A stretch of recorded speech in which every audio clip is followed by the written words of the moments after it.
लेकिन इंद्रद्युम्न राजा की कथा थोड़ी सी स्पर्श करूं। 21 दिन के लिए कहा था, विश्वकर्मा जी एक वृद्ध का रूप धारण करके आए, क्योंकि इंद्रद्युम्न राजा को जो काष्ठ प्राप्त हुए थे, जिनसे महाप्रभु जी का रूप बनना था, उनसे कोई भी रूप प्रकट कर नहीं पा रहा था। बड़े बड़े मूर्तिकार आए, लेकिन सबकी छेनी हथौड़ा नष्ट हो जाते थे, लेकिन रूप प्रकट नहीं हो पाया। तब ऐसा कहते हैं कि विश्वकर्मा ही एक वृद्ध का रूप धारण करके आए और आकर के उन्होंने कहा मैं कुछ प्रयास करूं। तो इंद्रद्युम्न राजा ने कहा कि देख लीजिए, सब प्रयास कर रहे हैं, आप भी करो। तो उन्होंने कहा कि 21 दिन तक हमको एकांत में रहना है, 21 दिन तक तुम झांक करके नहीं देखोगे। बोले जो आज्ञा। 21 दिन के लिए जब उन ब्रह्म दारू को लेकर के विश्वकर्मा जी एक एकांत कक्ष में गए और वहां जाकर के जब ठाकुर जी का स्वरूप निर्माण करने लगे, तो गुंडीचा महारानी रोज सुनने जाती है छेनी हथौड़ा की आवाज, और कहती हाँ ठीक है चल रहा है काम। 10 दिन 12 दिन 15 दिन जब हो गए, संभवतः 10-12 दिन ही निकले थे, गुंडीचा महारानी ने कान लगा करके सुना तो छेनी हथौड़े की आवाज नहीं। व्याकुल हो गई, बोले ये बाबा इतना वयोवृद्ध भीतर छेनी हथौड़ा लेके गया ठाकुर जी का रूप प्रकट करने के लिए, लेकिन कुछ खाया नहीं है, पिया नहीं, मुझे तो लगता कहीं पदार्थ तो नहीं गए भीतर। इंद्रद्युम्न राजा ने कहा 21 दिन के लिए कहा है, 21 दिन तक खोल के नहीं देखना। लेकिन रानी नहीं मानी, बोले नहीं नहीं खोलिए खोलिए, मुझे बहुत व्याकुलता लग रही है। और आपने जैसे ही द्वार खोले तो ना वहां छेनी थी, ना हथौड़ा था, ना कोई बनाने वाला वृद्ध था। महाप्रभु जगन्नाथ खड़े, बलभद्र जी खड़े हैं, सुभद्रा जी खड़ी हैं, सुदर्शन जी खड़े हैं। ये देख करके इंद्रद्युम्न पहले बहुत रोए, अनर्थ हो गया। क्यों? ठाकुर जी अधूरे रह गए, इनके हस्तकमल नहीं बन पाए, इनके चरण कमल नहीं बन पाए, इनका मुखमंडल अभी पूर्ण नहीं बन पाया, मेरे ठाकुर अधूरे रह गए। तो कहते हैं एक स्वर सुनाई दिया इंद्रद्युम्न राजा को, बोले अधूरे नहीं यही पूरे हैं, ये पूरे ठाकुर जी। कैसे पूरे हो सकते हैं? इनके हाथ तो है नहीं, इनका मुख स्पष्ट तो है नहीं, इनके चरण स्पष्ट तो है नहीं। बोले अरे ये प्रेम विगलित ठाकुर जी हैं, श्री प्रिया जी, ब्रजवासी, किशोरी जी, नंदरानी, यशोदा, नंद बाबा, सब ब्रजवासियों की याद में ठाकुर जी के हाथ पैर पिघल गए हैं। प्रेम की 10 अवस्थाएं होती हैं बंधुओं। 9वीं अवस्था में जब प्रेमी आ जाता है तो अपनी प्रेमी की याद में उसका शरीर पिघलने लग जाता है। महाप्रभु जगन्नाथ, और कथा तो सबको पता ही होगी, द्वारिका में जब रुक्मणी आदि सब पटरानियां रोहिणी जी से कृष्ण लीला सुन रही हैं, सुभद्रा जी को द्वार पर बिठाया है, ध्यान रखना कि कृष्ण भीतर ना आवे। उसी समय कृष्ण लीला चलते चलते जब रास का प्रसंग आया तो स्वधर्मा सभा में बैठे हुए ठाकुर जी को स्वर आने लगा कान में, नहीं रोक पाए स्वयं को, चल करके आए। और तभी बीच में मंत्रमुग्ध सुभद्रा जी बैठी, इधर ठाकुर जी, इधर बलराम जी, और बैठे बैठे जब मथुरा गमन प्रसंग रोहिणी जी ने कहना शुरू किया तो ठाकुर जी के विरह में व्याकुल हो गए और सब ब्रजवासियों की याद में, किशोरी जी की याद में ठाकुर जी की भुजाएं खड़ी हो गई। अरे मेरे ब्रजवासियों को कोई लेकर के मेरे हृदय से लगा दो, अरे मेरे ब्रजवासियों को कोई लेकर के आ जाओ। उस समय ठाकुर जी का श्री अंग पिघल गया। तब नारद जी प्रकट हुए और नारद जी ने भीतर चल रही कथा में जाकर के रोहिणी जी को शांत किया। बोले मैया कथा विश्राम करो, अनर्थ हो जाएगा। मैया बोली क्या हुआ? बोले ब्रज के विरह में ठाकुर जी पिघल गए। और बाहर आकर के देखा तो श्री द्वारिकाधीश बलभद्र जी, सुभद्रा जी ब्रज के विरह में प्रेम विगलित हो गए। द्वारिका के सब लोग रोने लगे। नारद जी कहने लगे नाथ अनर्थ हो गया। ठाकुर जी बोले नहीं, इस स्वरूप को संभाल के रखूंगा मैं, ये ब्रजवासियों के प्रेम में विगलित मेरा स्वरूप है। कलिकाल में लोगों को प्रेम का अनुभव कराने के लिए मैं इसको पुनः प्रतिष्ठित करूंगा। कहां प्रतिष्ठित करेंगे? बोले ये अधूरा नहीं है, ये पूरा है, इसलिए पूरा स्वरूप पुरी में ही जाएगा जहां पूरे ठाकुर जी विराजमान है। इसीलिए वैसे तो वो सप्तपुरियों में है इसलिए उसका नाम पुरी है, लेकिन वहां पूरे ठाकुर जी इसलिए भी पुरी है। पूरा व्यक्ति कब माना जाता है? धनवान है पूरा नहीं है, यशवान है पूरा नहीं है, पत्नी बच्चे घर खानदान सब कुछ है पूरा नहीं है। पूरा कब? जब उसके चित्त में प्रेम है तब पूरा है। श्री ठाकुर जी पूरे हैं, प्रेम युक्त है, प्रेम से युक्त है, इसलिए पूरे हैं, इसलिए पूरी में है। तो ये ठाकुर जी का वृंदावन रास बिहार का स्वरूप है। महाप्रभु जगन्नाथ जी का बड़ श्रृंगार, शयन का रूप है, लेकिन एक भाव से ठाकुर जी रास में जा रहे हैं श्री प्रिया जी के पास, और वहां जाकर के रास करना। हमारे यहाँ व्रज का नियम है कि ठाकुर जी जब रात्रि में शयन कराओ तो उनका जितना भी श्रृंगार दिन भर उन्होंने धारण किया वो ठाकुर जी के तकिया के पास में ही रखना चाहिए। क्यों? हमको दिखाने के लिए ठाकुर जी थोड़ी देर सोएंगे, हम सब लोगों के सोने के बाद ठाकुर जी तुरंत उठ करके रास में जाएंगे। तो रास में ऐसे नहीं जाएंगे कोरे, बढ़िया श्रृंगार करके जाएंगे, नथ बेसर, कान में कुंडल, गले की माला सब धारण करेंगे, इसलिए श्रृंगार पास ही रखा जाता है। अरे अब यहां भाव बनेगा कि नहीं पता नहीं, नहीं तो अष्टयाम में ठाकुर जी की मंगला से पूर्व की क्या लीला होती है वो किसी दिन सुनाऊंगा। मंगला से पहले ठाकुर जी भग के आ रहे होते हैं। कहां से? बोले रास से। क्यों? मंगला का मतलब क्या? बोले यशोदा मैया जगवे वारी है, वाके उठवे से पहरे पहरे नंद भवन पहुंचना मुझे। सो ठाकुर जी महाराज गिरिराज पर्वत से लांगते भये, कूदते भये, वर्षा में नेक छुप छुपाते भये, किशोरी जी के सुंदर जो चुनरी वस्त्र है वहां से अपना मुंह पहुंचते भये, और जैसे ही यशोदा मैया उठने वाली है वहां से पहले ठाकुर जी हमें हाथ पांव पहुंच करके और धीमे से चद्दर के भीतर घुस जाएं, यशोदा मैया के बगल में आके पड़ जाते हैं और खर्राटे लेना शुरू कर देते हैं, छोटे से लाला। फिर मैया के नेत्र खुलते हैं, लाला भोर है गई है, अब उठ जा। अरे मैया अभी तो सोया मैं, अभी नींद आ रही है, तू उठ जा। यशोदा मैया स्नान करने जाती है, गौ दोहन करने जाती है, गोबर लेपन करने जाती, इतनी देर में ठाकुर जी अपनी नींद पूरी कर लेते हैं। उसके बाद मैया आती है, आकर के ठाकुर जी को उठाती है। ये रात भर बाहर रहते हैं, कहाँ रहते हैं? बोले रास में रहते हैं, इसलिए श्रृंगार करके जाते हैं। बोले जगन्नाथ महाप्रभु की। ऐसे रास बिहारी हमारे जगन्नाथ जी, इतना इनको रास प्रिय है। ऐसे ठाकुर जी को बारंबार प्रणाम। आज कथा में कुछ विशेष श्रोता आए हैं और वे विशेष श्रोता ठाकुर जी की कृपा से यहाँ आज कथा में पधारे हैं। और उन विशेष श्रोताओं में मूलतः वे हैं जो केवल जगन्नाथ जी को देखते हैं और दुनिया नहीं देख पाते। हम सबको तो दुनिया दिखती है ना, पर उनको केवल ठाकुर जी दिखते हैं। हमारी भाषा में कहें तो प्रकट नेत्र नहीं है उनके पास, जैसे हम लोगों पर हैं। ऐसे कई श्रोता आए हैं जो देख नहीं सकते और कई शायद सुन भी नहीं सकते।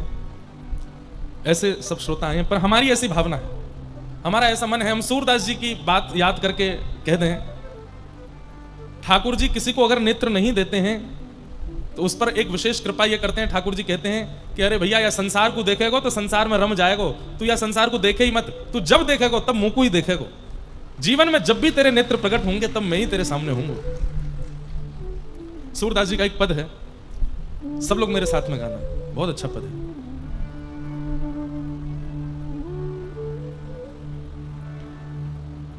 आसावरी, बहुत अच्छा पद है, ध्यान से सुनते हुए सब लोग गाना। हरि में नैनहीन तुम नैना, हरि में नैनहीन, हरि में नैनहीन तुम नैना, हरि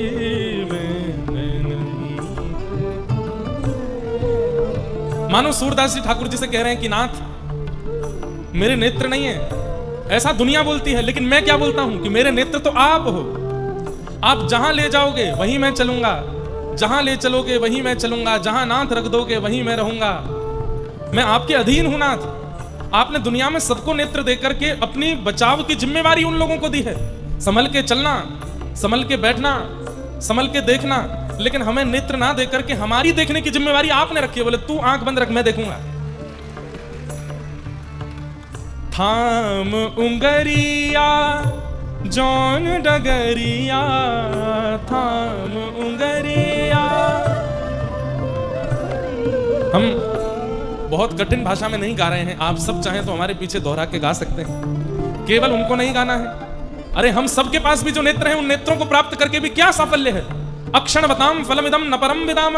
इन नेत्रों को पाकर के हमको कोई अभिमान नहीं होना चाहिए, क्योंकि इन नेत्रों का जो साफल्य वो अभी तक हमको प्राप्त नहीं हुआ। श्री कृष्ण का प्रत्यक्ष दर्शन नहीं हुआ हमको अभी तक।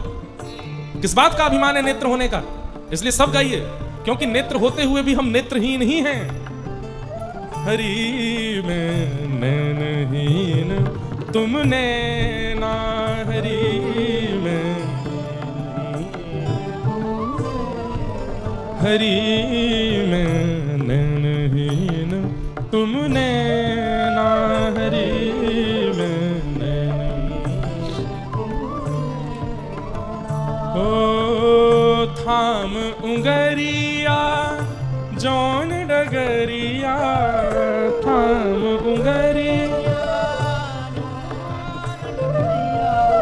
थाम उंगरिया जौन डगरिया, थाम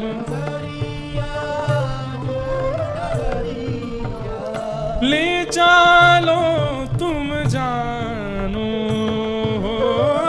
ले चालो तुम जानो। हे तुम्हारी शरण में, तुम्हारे चरण में, तुम्हारी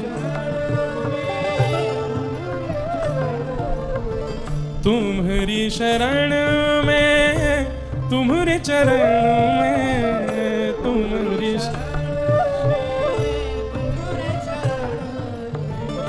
अब मेरो ठौर ठिकानो, अब मेरो ठौर हरि में नैनहीन तुमने ना हरि,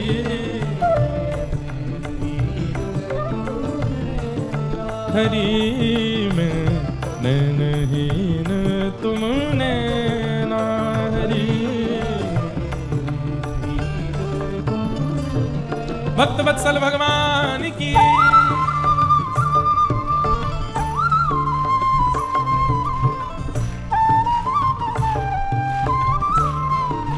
कितने सुंदर शब्द हैं।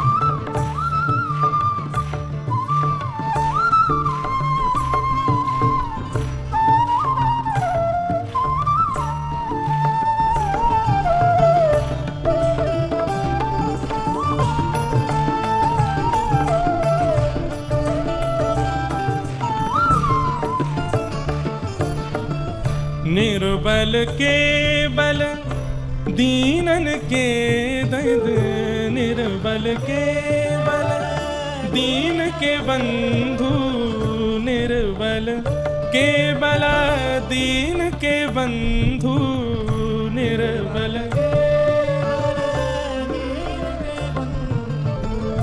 वचन सुन के बैना, वचन सुन हरि में नैनहीन तुमने ना हरि में, हरि में नैनहीन तुमने ना हरि में।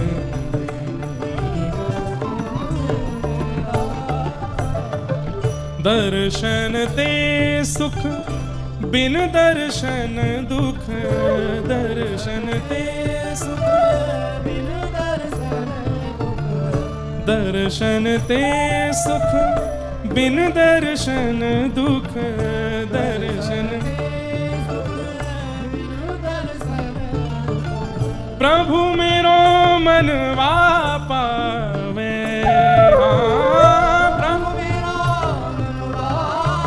विपद विस्मरणम विष्णु संपद नारायण स्मृति। सबसे बड़ी विपत्ति क्या है संसार की? निर्धन हो जाना नहीं, हाथ पैरों का दुर्बल हो जाना नहीं, अन्न का ना मिलना नहीं, यश कीर्ति वैभव ना मिलना नहीं, अपमान हो जाना नहीं। सबसे बड़ी विपत्ति हमारे संसार में, हमारे जीवन की यह है कि हमारा एक दिन भी निकल गया और पूरे दिन हमने ठाकुर जी को याद ही नहीं किया। ये सबसे बड़ी विपत्ति है। ठाकुर जी को याद ना करना सबसे बड़ी विपत्ति, और हर परिस्थिति में, हर क्षण में, चलते फिरते उठते बैठते हरि का स्मरण बने रहना, ये सबसे बड़ी संपत्ति है। बिन दर्शन ते सुख बिन दर्शन दुख, दर्शन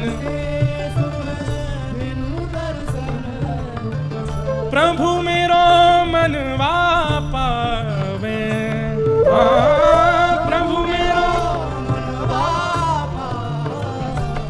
ओ तुम देखे मेरो सूरज उपजे, तुम देखे मेरो, तुम देखे मेरो सूरज उपजे, तुम देखे मेरो तुम बिछुड़े छुप जावे, तुम बिछुड़े छुप जावे, हरि में नैनहीन तुमने ना, हरि में नैनहीन,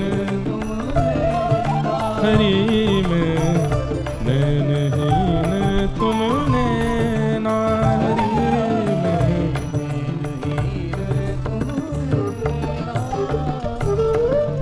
अपने पतित को बेगी उबारो, अपने पतित को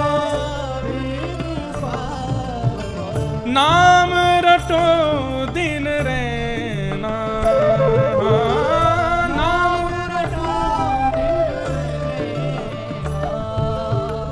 हे गिरधर गोपाल पिया रे, गिरधर गोपाल पिया, हे गिरधर गोपाल पिया रे, हे गिरधर गोपाल पिया रे, मोकुले ओ संभाला, मोकुले ओ संभाला, हरि में नैनहीन तुम नैना, हरि में नैनहीन तुम, हे हरि में नैनहीन तुम नैना, नैनहीन तुम नैना, नैनहीन तुम नैना।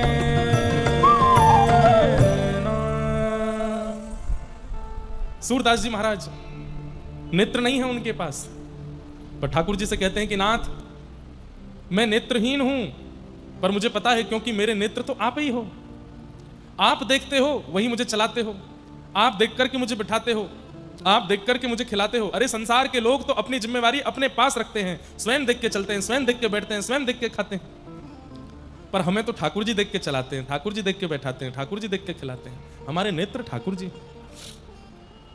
आहा।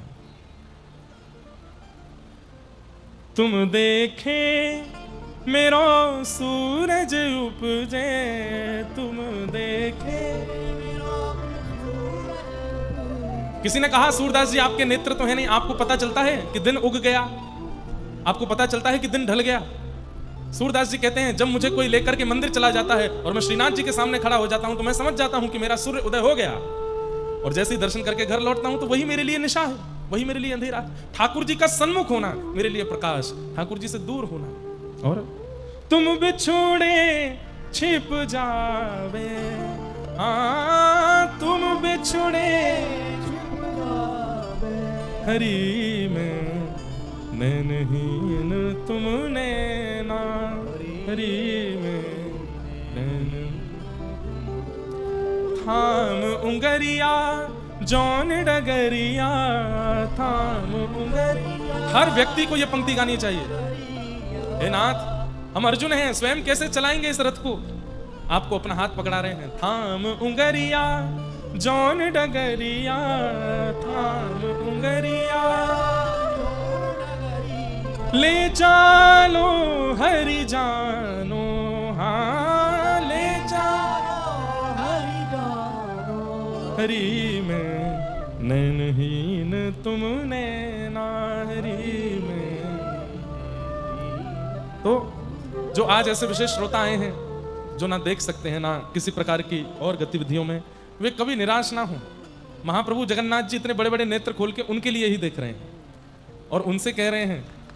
और मुझे ऐसा कभी कभी लगता है कि कोई अगर अपने इंद्रियों से, संपूर्ण इंद्रियों से युक्त नहीं है और वो यदि व्यक्ति भक्ति में लग जाए तो ठाकुर जी उसकी इंद्रिय को एकदम सौभाग्य देते हैं अपनी ही सेवा का। जिन पे नेत्र नहीं है वो निश्चित ही जब देखेंगे तो ठाकुर जी को ही देखेंगे, क्योंकि उन्होंने संसार देखा नहीं। मेरा मन कहीं भी भटक सकता है क्योंकि मैं सब देखता हूं, आपका मन कहीं भी भटक सकता है, भले ही कितनी कथा सुनो, कितना मंत्र जाप करो, कितना भी नियम पाठ करो, क्योंकि आप देखते हो इसलिए खतरा बना रहेगा। पर उनके लिए तो खतरा नहीं, क्यों? वो जब देखेंगे तब ठाकुर जी को ही देखेंगे, ठाकुर जी दिखने वाले।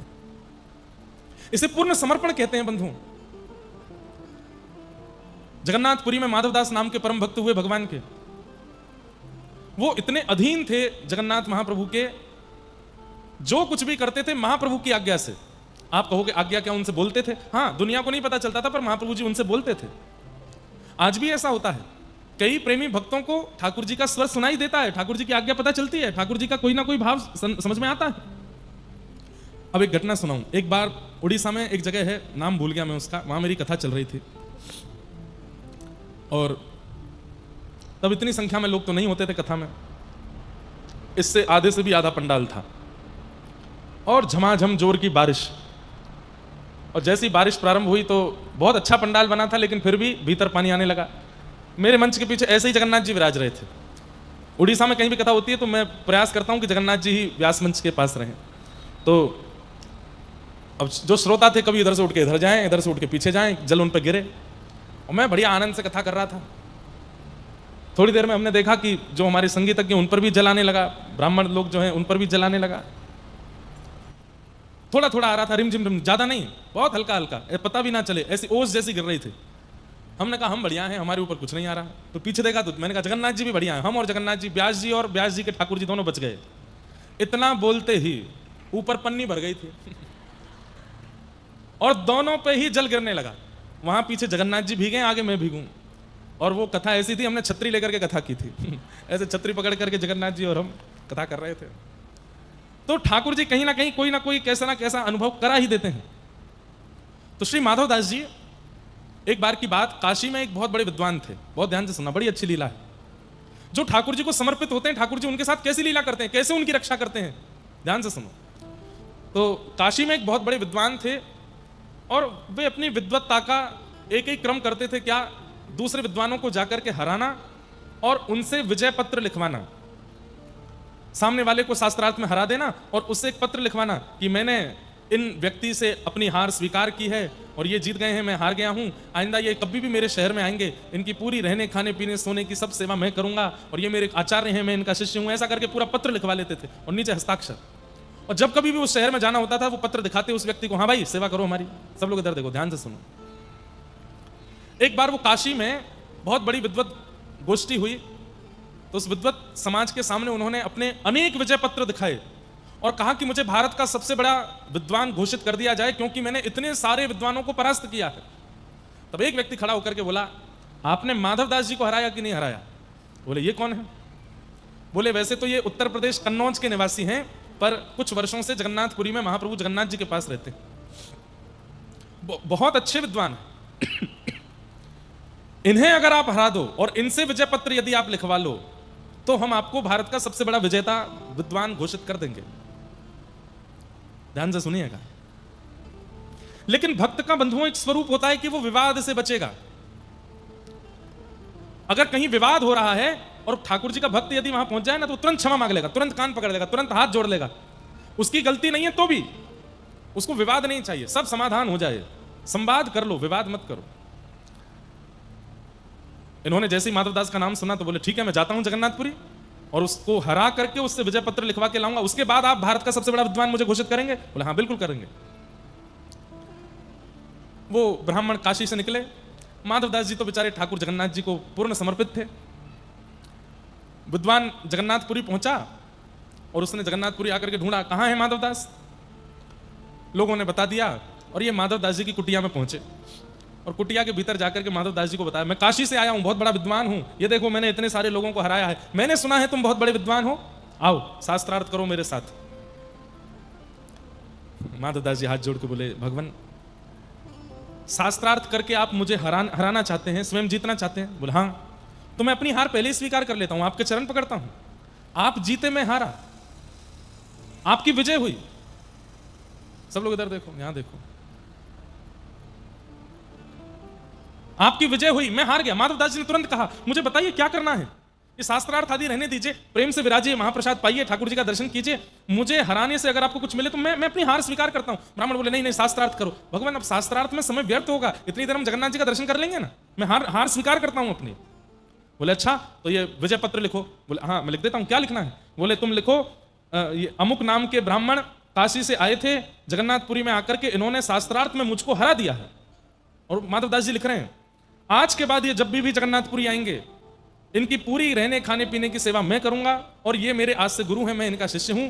काशी के समस्त विद्वानों से मेरी प्रार्थना है, कृपा करके इनको भारत का सबसे बड़ा विद्वान घोषित कर दिया जाए, माधवदास। माधवदास जी ने पूरा लिख दिया, लिख करके कहा भगवान हो गया। हाँ दो, पढ़ के देखा, वाह बहुत बढ़िया, लाओ महाप्रसाद पवाओ। महाप्रसाद पवाया, जगन्नाथ जी का दर्शन कराया।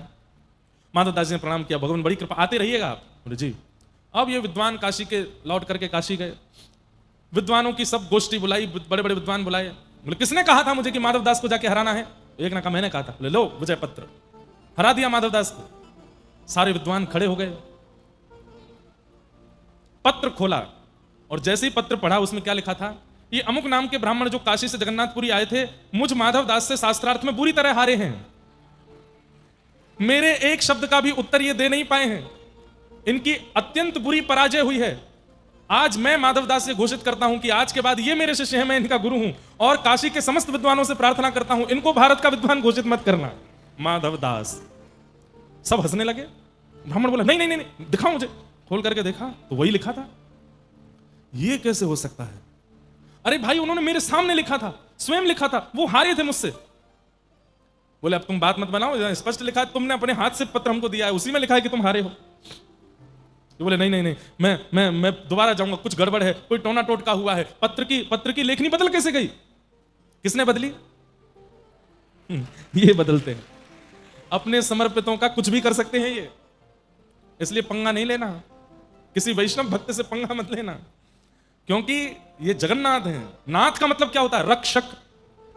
अगर ये किसी को स्वीकार कर लेते हैं तो फिर उसका इंद्र भी बाल बांका नहीं कर सकता। वो ब्राह्मण पहुंच गया दोबारा काशी से जगन्नाथपुरी। माधवदास जी महाप्रभु जी के दर्शन के लिए जा रहे थे। ब्राह्मण ने तुरंत मार्ग रोका। ए माधवदास, कौन सा टोना टोटका सीखा? अरे गुरुजी आप आए हैं, प्रणाम। ये नाटक मत करो मेरे सामने। ये पत्र उल्टा कैसे हो गया? माधवदास जी बोले मैंने तो आपके सामने लिखा, आपने बैठ करके लिखवाया, जो शब्द आपके थे मैंने वही लिखा। बोले पढ़ो। माधवदास जी ने जब पढ़ा तो माधवदास जी को भी हंसी आ गई। ये मैंने तो नहीं लिखा। बोले हस्ताक्षर तुम्हारे हैं? बोले हाँ हस्ताक्षर तो मेरे हैं। अरे मेरी बड़ी बदनामी हो गई काशी में। बोले अब क्या करें ये बताओ। काशी के कुछ विद्वान जगन्नाथपुरी आए हुए हैं। काशी के कुछ विद्वान जगन्नाथपुरी आए हुए हैं और वो यत्र तत्र घूम रहे हैं। और अब की बार मैं अपनी विजेता ऐसे घोषित करूंगा कि हम दोनों के बीच में शास्त्रार्थ होगा, और जो हारेगा उसको मुंह पर कालीत पोत करके गधे पर बैठ करके घूम घूम के ढिंडोरा पीट करके बताना पड़ेगा कि मैं उनसे हारा हूं, ताकि उन काशी के विद्वानों को पता चले कि तुम मुझसे हार गए, तब मेरी फिर जो मेरी इज्जत खराब हुई है वो बचेगी। माधवदास जी बोले शास्त्रार्थ की आवश्यकता नहीं है, आप गधा ले आओ और कालीत भी ले आओ, मैं पोत करके गधा पे बैठ के पूरे नगर में ढिंडोरा पीट दूंगा कि आप जीत गए, मैं हार गया। मेरा अभी दर्शन का समय हो रहा है, तो गधे और कालीत की व्यवस्था आप कर लीजिए। मैं दर्शन करके आता हूं, आप सिम्म द्वार पे मुझे मिल जाना, पूरे मुंह पे कालीत पोत के गधे पे बैठा देना, मैं घूम घूम के सबको बता दूंगा। तो काशी के ब्राह्मण बोले हाँ ये अच्छा, तुम दर्शन करके आओ, मैं गधा लेके आता हूं। यहां माधवदास जी अंदर दर्शन करने गए, ब्राह्मण गधा लेने गया, कुछ कालीत लेकर के आया। माधवदास जी तो महाप्रभु जगन्नाथ जी का दर्शन कर रहे थे। महाप्रभु जगन्नाथ जी ने ऐसा रूप धारण किया कि माधवदास जी तो वहीं खड़े रह गए, बाहर निकलना ही भूल गए। ठाकुर जी माधवदास का रूप धारण करके बाहर आ गए। महाप्रभु जगन्नाथ माधवदास जी के रूप में निकल करके सिम्म द्वार से बाहर आए तो वो सामने वो विद्वान खड़ा था। हाँ हाँ, जैसी हमारी बात हुई थी, बैठ जाओ गधे पर। और मैं वहां भीड़ भी इकट्ठी हो गई थी गधे को देख के, ये सब देख के। माधवदास जी बोले गधे पर तो बैठ जाएगा, लेकिन वो बैठेगा जो हारेगा, अब शास्त्रार्थ करो। तो तुम तो मना किए थे शास्त्रार्थ नहीं करना। बोले कि अब मूड बदल गया, अब शास्त्रार्थ करना है, बैठो। चौकी लगी दो। अब भगवान से कौन जीते शास्त्रार्थ में? जैसे ही एक पंक्ति प्रारंभ की, भगवान उस विद्वान ने उसका ऐसा खंडन किया, भगवान ने ऐसा खंडन किया, जितनी बातें वो करता गया सबका खंडन करते करते तालियां पिटने लगी महाराज, सब जय जयकार करने लगे, हमारे माधवदास की जय हो, पुरी के माधवदास की जय हो, जगन्नाथ के दास की जय हो। वो ब्राह्मण बेचारा अपनी नजर नीचे करके बैठा। ठाकुर जी बोले उठो। कालीत लेकर के उसके मुंह पे लगाई, माथे पे लगाई, नाक पे लगाई। बोले बैठो गधे पर। गधे पे बैठा के बोले अब जाओ पूरे नगर में घूम घूम करके बोलो माधवदास जीता मैं हारा। रोने लगा बेचारा वो विद्वान, माधवदास जीता मैं हारा, माधवदास जीता मैं हारा। सब हंसे उसको देख के। ठाकुर जी तो ये लीला करके वहां से अंतर्ध्यान हो गए। भीतर खड़े माधवदास जी को थोड़ी देर बाद होश आया। बोले कि अरे दर्शन हो गए। बेचारे वो नीचे खड़े होंगे, गधा कालीत लेके मैं चलूं नीचे। नीचे उतर करके आए तो क्या देखा, वो विद्वान खुद ही गधा पे बैठ के घूम रहा है, सबसे कह रहा है माधवदास जीते मैं हारा, माधवदास जीते में हारा। माधवदास जी दौड़ करके गए, जाकर के उस विद्वान का हाथ, अरे आप क्या कर रहे हैं, नीचे उतरिए, ये क्या कर रहे हैं आप, अरे ये शोभा नहीं देता। प्रणाम करने लगे, बार बार दंडवत करने लगे। आप ऐसा क्यों करने लगे, मैं थोड़ा विलंब हो गया, मानता हूं, प्रतीक्षा कर लेते। विद्वान उल्टा गिरे, बोले भैया तेरे हाथ जोड़ो, 2 बार कह दिया था तूने कि नहीं करूंगा शास्त्रार्थ, पर जब शास्त्रार्थ किया इतना अद्भुत। अरे तुम बोलते हो कि तुम्हारे मुख से साक्षात वेद प्रकट होते हैं। नहीं, मेरी हार ही अच्छी है, मैं हारा हुआ ही ठीक हूं, आज से तुम मेरे गुरु, मैं तुम्हारा शिष्य। माधवदास जी बोले क्या बात कर रहे हैं आप? बोले तुमने मुझे हरा दिया, मेरी आज आंखें खोल दी, तुमसे बड़ा विद्वान कोई नहीं। बोले मैंने कब हराया? अरे वहां बैठ करके क्या अद्भुत तुम बोले जा रहे थे। माधवदास जी सुन करके सब समझ गए, पत्र की लेखनी बदल जाना और मेरे दर्शन के समय बाहर आकर के शास्त्रार्थ करने, ये सब कालिया ठाकुर ने किया है, ये सब महाप्रभु जगन्नाथ जी की कृपा है। हाँ हाँ, भीतर जाकर के जगन्नाथ जी के सामने रोए माधवदास जी। नाथ, उस विद्वान की केवल एक ही तो उम्मीद थी कि उसको यश चाहिए, और वो यश देने के लिए मैं पूर्ण रूपेण तैयार था, क्यों नहीं देने दिया? बोले यश चाहिए तो दुनिया में बहुत जगह है, जाकर के यश ले ले। मेरे भक्त का अपमान करके यश लेने के लिए कोई आएगा, मैं कदापि सहन नहीं करूंगा। ऐसे हमारे महाप्रभु जगन्नाथ। तो इनके प्रति समर्पित हो जाओ, आपको पता नहीं चलेगा ये कैसे कैसे आपकी सब जगह से रक्षा कर लिया करेंगे। इनके प्रति अधीन हो जाओ। थाम उंगरिया जौन डगरिया, थाम उंगरिया। हम कह रहे हैं ठाकुर जी से, ले चालो तुम जानो, हाँ ले चालो हरि में नैनहीन तुम नैना, हरि में नैनहीन। श्री जगन्नाथ महाप्रभु की। ऐसे हमारे प्यारे ठाकुर जी हैं, बड़ी कृपा करते हैं। सवै पुंसां परो धर्मो यतो भक्ते अदोक्षजे, अहैतुक्य प्रतिहता ययात्मा संप्रसीदति। सभी प्राणी मात्र का परम धर्म क्या है? ठाकुर जी से प्रेम लक्षण युक्त होकर भक्ति करना। केवल भजन करना, भक्ति करना, मंदिर जाना, यह धर्म हो सकता है, लेकिन ठाकुर जी से प्रेम युक्त होकर के उनका भजन करना। जीमो मारा शाम घणी जिमावे बेटी जाट की, जीमो मारा शाम घणी जिमावे बेटी जाट की। बाप हमारो गाम गयो है, ना जाने कब आवेगो।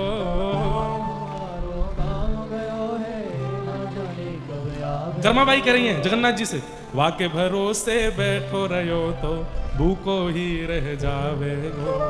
वाके भरोसे, ये पद तो मारवाड़ी में, पर मैंने ब्रजभाषा में गा दिया है। आज जमाऊं थाने खींचड़ी, फिर कल आगे क्या है? आगे राबड़ी घाट की है, क्या है? छाछ की। रबड़ी छाछ से बनती है? राबड़ी, अच्छा मतलब वो, अच्छा मुझे लगा रबड़ी। जीमो मारा शाम घणी जिमावे बेटी जाट की, थाली भर के लाई खींचड़ो ऊपर की बाट की। जीमो मारा शाम घणी जिमावे बेटी। यही है जगन्नाथ। अब एक तो होता है कि हम भोग लगाते हैं ठाकुर जी का, वो धर्म है, लेकिन कर्माबाई ठाकुर जी से कह रही है कि हमारे पिताजी के हाथ से तो आप प्रेम से पाते हो, और पिताजी हमारे भरोसे आपको छोड़ के गए हैं, तो आप 3 दिन हो गए भोग नहीं लगा रहे हो। अरे ये मोटे मोटे गाल आपके सब पिचक जाएंगे, पतले दुबले हो जाओगे, फिर पिताजी आकर के आपको कहीं छोड़े आएंगे, दूसरे गोपाल जी ले आएंगे। प्रेम से पाले हो। अरे इतने बड़े बड़े राक्षसों को मारते हो, बल चाहिए उसके लिए खिचड़ी तो खानी पड़ेगी ना। अच्छा, या मैंने घी डाल दूं, या मैंने नेक और काजू बादाम पिस्ता डाल दूं, नेक और पौष्टिक कर दूं, तब तो पाओगे। इतने प्रेम से पुकार रही है ठाकुर जी को। ठाकुर जी दौड़े चले आए। ये क्या है? ये परम धर्म है।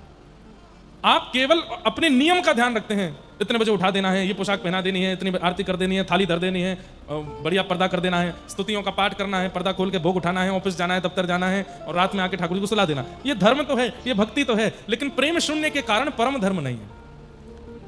ठाकुर जी को बहुत प्रिय नहीं लगता होगा। आप धर्मयुक्त हो जाओगे, आप इसके द्वारा पुण्य की प्राप्ति कर लोगे, लेकिन परमात्मा नहीं मिलेंगे इस ऐसी वाली भक्ति से। उसके लिए तो प्रेम करना पड़ेगा, प्रेम युक्त भक्ति करनी पड़ेगी। अच्छा, एक बात मैं कहूं, उड़ीसा में जब जब मैं कथा करने आता हूं, अधिकतर मेरे पास एक ही प्रश्न आता है, और वह प्रश्न क्या होता है? महाराज जी, मेरे घर में सभी लोग मांसाहार करते हैं। अधिकतर यही बात लिखी आती है। आज भी 3 पत्र हैं, तीनों में यह बात लिखी है कि मेरे घर में सभी लोग मांसाहार करते हैं, लेकिन मैं शाकाहारी हूं। मुझे अपनी ठाकुर जी की अन्न प्रसाद की व्यवस्था करना बहुत कठिन हो जाता है। कृपा मुझे अब आप कैसे बनाएंगे? जिस रसोई घर में मछली आ गई हो, जिस रसोई घर में मांस आदि आ गया हो, वहां पर ठाकुर जी का भोग बनना भी नहीं चाहिए। ऐसी स्थिति में हम भैया यही निवेदन कर सकते हैं कि ठाकुर जी को फलाहारी रखो, फल का भोग लगाओ, और ठाकुर जी के साथ साथ आप भी एक समय तो फलाहारी करो। और घर वाले वो भी नहीं करने देते तो फिर क्या बताएं, छुप छुप के ही फलाहार करो, नहीं खाओ एक समय। हमारे ठाकुर जी नहीं पाते तो हम कैसे पाएं? और इस फलाहार व्रत का एक ही प्रण लीजिए कि हमारे घर के समस्त लोगों की बुद्धि सुधरे और वे मांसाहार का त्याग करें। कल मेरे पास में कोई एक भैया आए और उन्होंने भी आकर के मुझे समझाया बोले महाराज जी हम यहाँ भुवनेश्वर, कटक आदि सब जगह युवाओं को देखते हैं, युवा कथा में भी आते हैं, युवा कथा में आकर बैठते भी हैं, 7 दिन पूरी कथा भी सुनते हैं, लेकिन वापस लौट करके जाते हैं, आहार को नहीं बदलते हैं। सब खाएंगे, सब पिएंगे, कथा भी सुनेंगे, सब खाएंगे, सब पिएंगे, जगन्नाथपुरी भी जाएंगे, सब खाएंगे, सब पिएंगे, रथ यात्रा में भी जाएंगे, उसका कोई लाभ नहीं है। ये तो ऐसे ही मानो कि आप शुगर की दवाई खाते हो लेकिन सुबह उठते ही जलेबी भी खाते हो। दवाई का क्या औचित्य है? कोई फर्क नहीं पड़ने वाला। अरे एक बात मेरी बहुत ध्यान से सुन लीजिए, जितने लोग इस पंडाल में बैठे हैं, आप लोगों से मैं कह सकता हूं, बाहर के लोगों की जिम्मेवारी मेरी नहीं है। विवाह के बाद पति अपनी पत्नी के लिए बदलना शुरू कर देता है, पत्नी अपने पति के लिए बदलना शुरू कर दे। ब्याह से पहले ऐसे नहीं थे वे, लेकिन एक दूसरे के साथ रहने के लिए थोड़ा बदलाव करते हैं। पत्नी को जो नहीं अच्छा लगता पति वो नहीं करता, हो जाते हैं तो बच्चों को बेचारे उनको सुलाते रहते हैं, वो रोते रहते हैं, अपनी नींदें उड़ा देते हैं उन बालकों के लिए। ब्याह के बाद पति पत्नी के लिए, संतान हो जाने के बाद फिर बच्चे करके माता पिता को पूछना बंद कर देते हैं। तब उनके द्वारा होने वाली पीड़ा में भी उम्मीद ना रखने का त्याग, सब जगह त्याग किया जाता है। लेकिन महाप्रभु जगन्नाथ जी के होने के बाद हम मांस नहीं छोड़ सकते उनके लिए, सबके लिए त्याग कर देते हैं, एक दूसरे के लिए इतना बड़ा सब कुछ छोड़ देते हैं। क्या परमात्मा के लिए हम किसी जीव को खाना नहीं छोड़ सकते?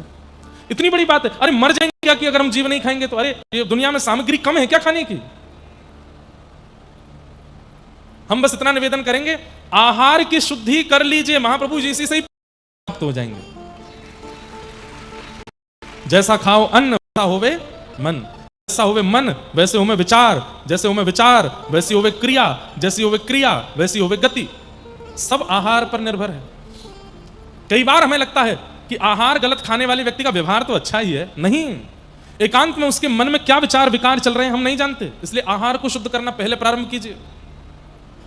आहार शुद्धौ सत्व शुद्धि, सत्व शुद्धौ ध्रुवा स्मृति। आहार की शुद्धि बहुत आवश्यक है। और आहार की शुद्धि, आहार तो उसको बोला जाता है दाल चावल रोटी सब्जी, इनको आहार कहा जाता है। मांस तो आहार है ही नहीं है, हम लोगों का आहार नहीं है वो। केवल लूली बाई को सुख देने के लिए खाते हैं लोग। किसको? जोर से बोलो, किसको? लूली बाई। जानते हैं कौन है? हमारे शरीर का सबसे खतरनाक अंग लूली बाई। एक भी हड्डी नहीं है इसमें, लेकिन आपकी सारी हड्डी तोड़वाने की सामर्थ्य है इसमें। एक भी हड्डी नहीं है इसमें, लेकिन आपके समग्र हड्डियों को, आपके समग्र शरीर को, मन बुद्धि को, आपके जीवन को नरक बनाने का, स्वर्ग बनाने का, दोनों का काम इसके पास है। ये चाहे तो आपको फकीर बना दे, ये चाहे तो आपको संत बना दे, चाहे तो आपको मीरा बना दे, चाहे तो सूरदास सालबेग बना दे, और ये चाहे तो आपको रावण कुंभकर्ण कंस बना दे। इसके चाहने से सब हो जाता है। जब इसका आभूषण आहार ही पवित्र नहीं होगा तो व्यक्ति पवित्र कैसे बनेगा? ये तन भगवान का मंदिर है, इसको कब्रिस्तान मत बनाओ मुर्दों को खा करके, इसमें अभक्ष भक्ष सेवन करके इसको अपवित्र मत कीजिए। मैंने कुछ गलत कहा?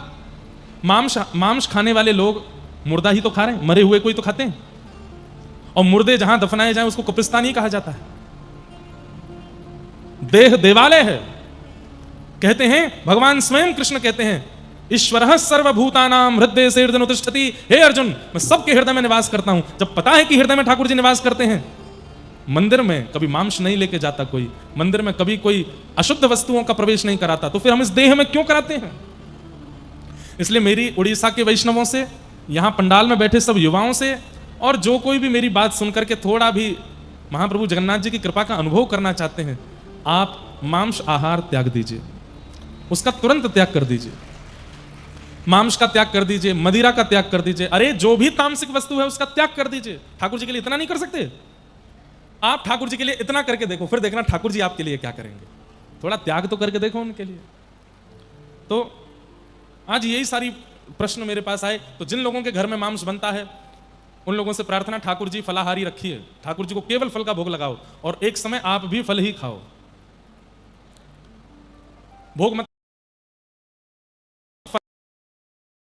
यही संकल्प लीजिए कि जब तक घर के सब लोगों की बुद्धि सद्बुद्धि नहीं बन जाती, मैं तब तक मैं और मेरे ठाकुर जी दोनों फलाहारी रहेंगे, हम फलाहार करेंगे।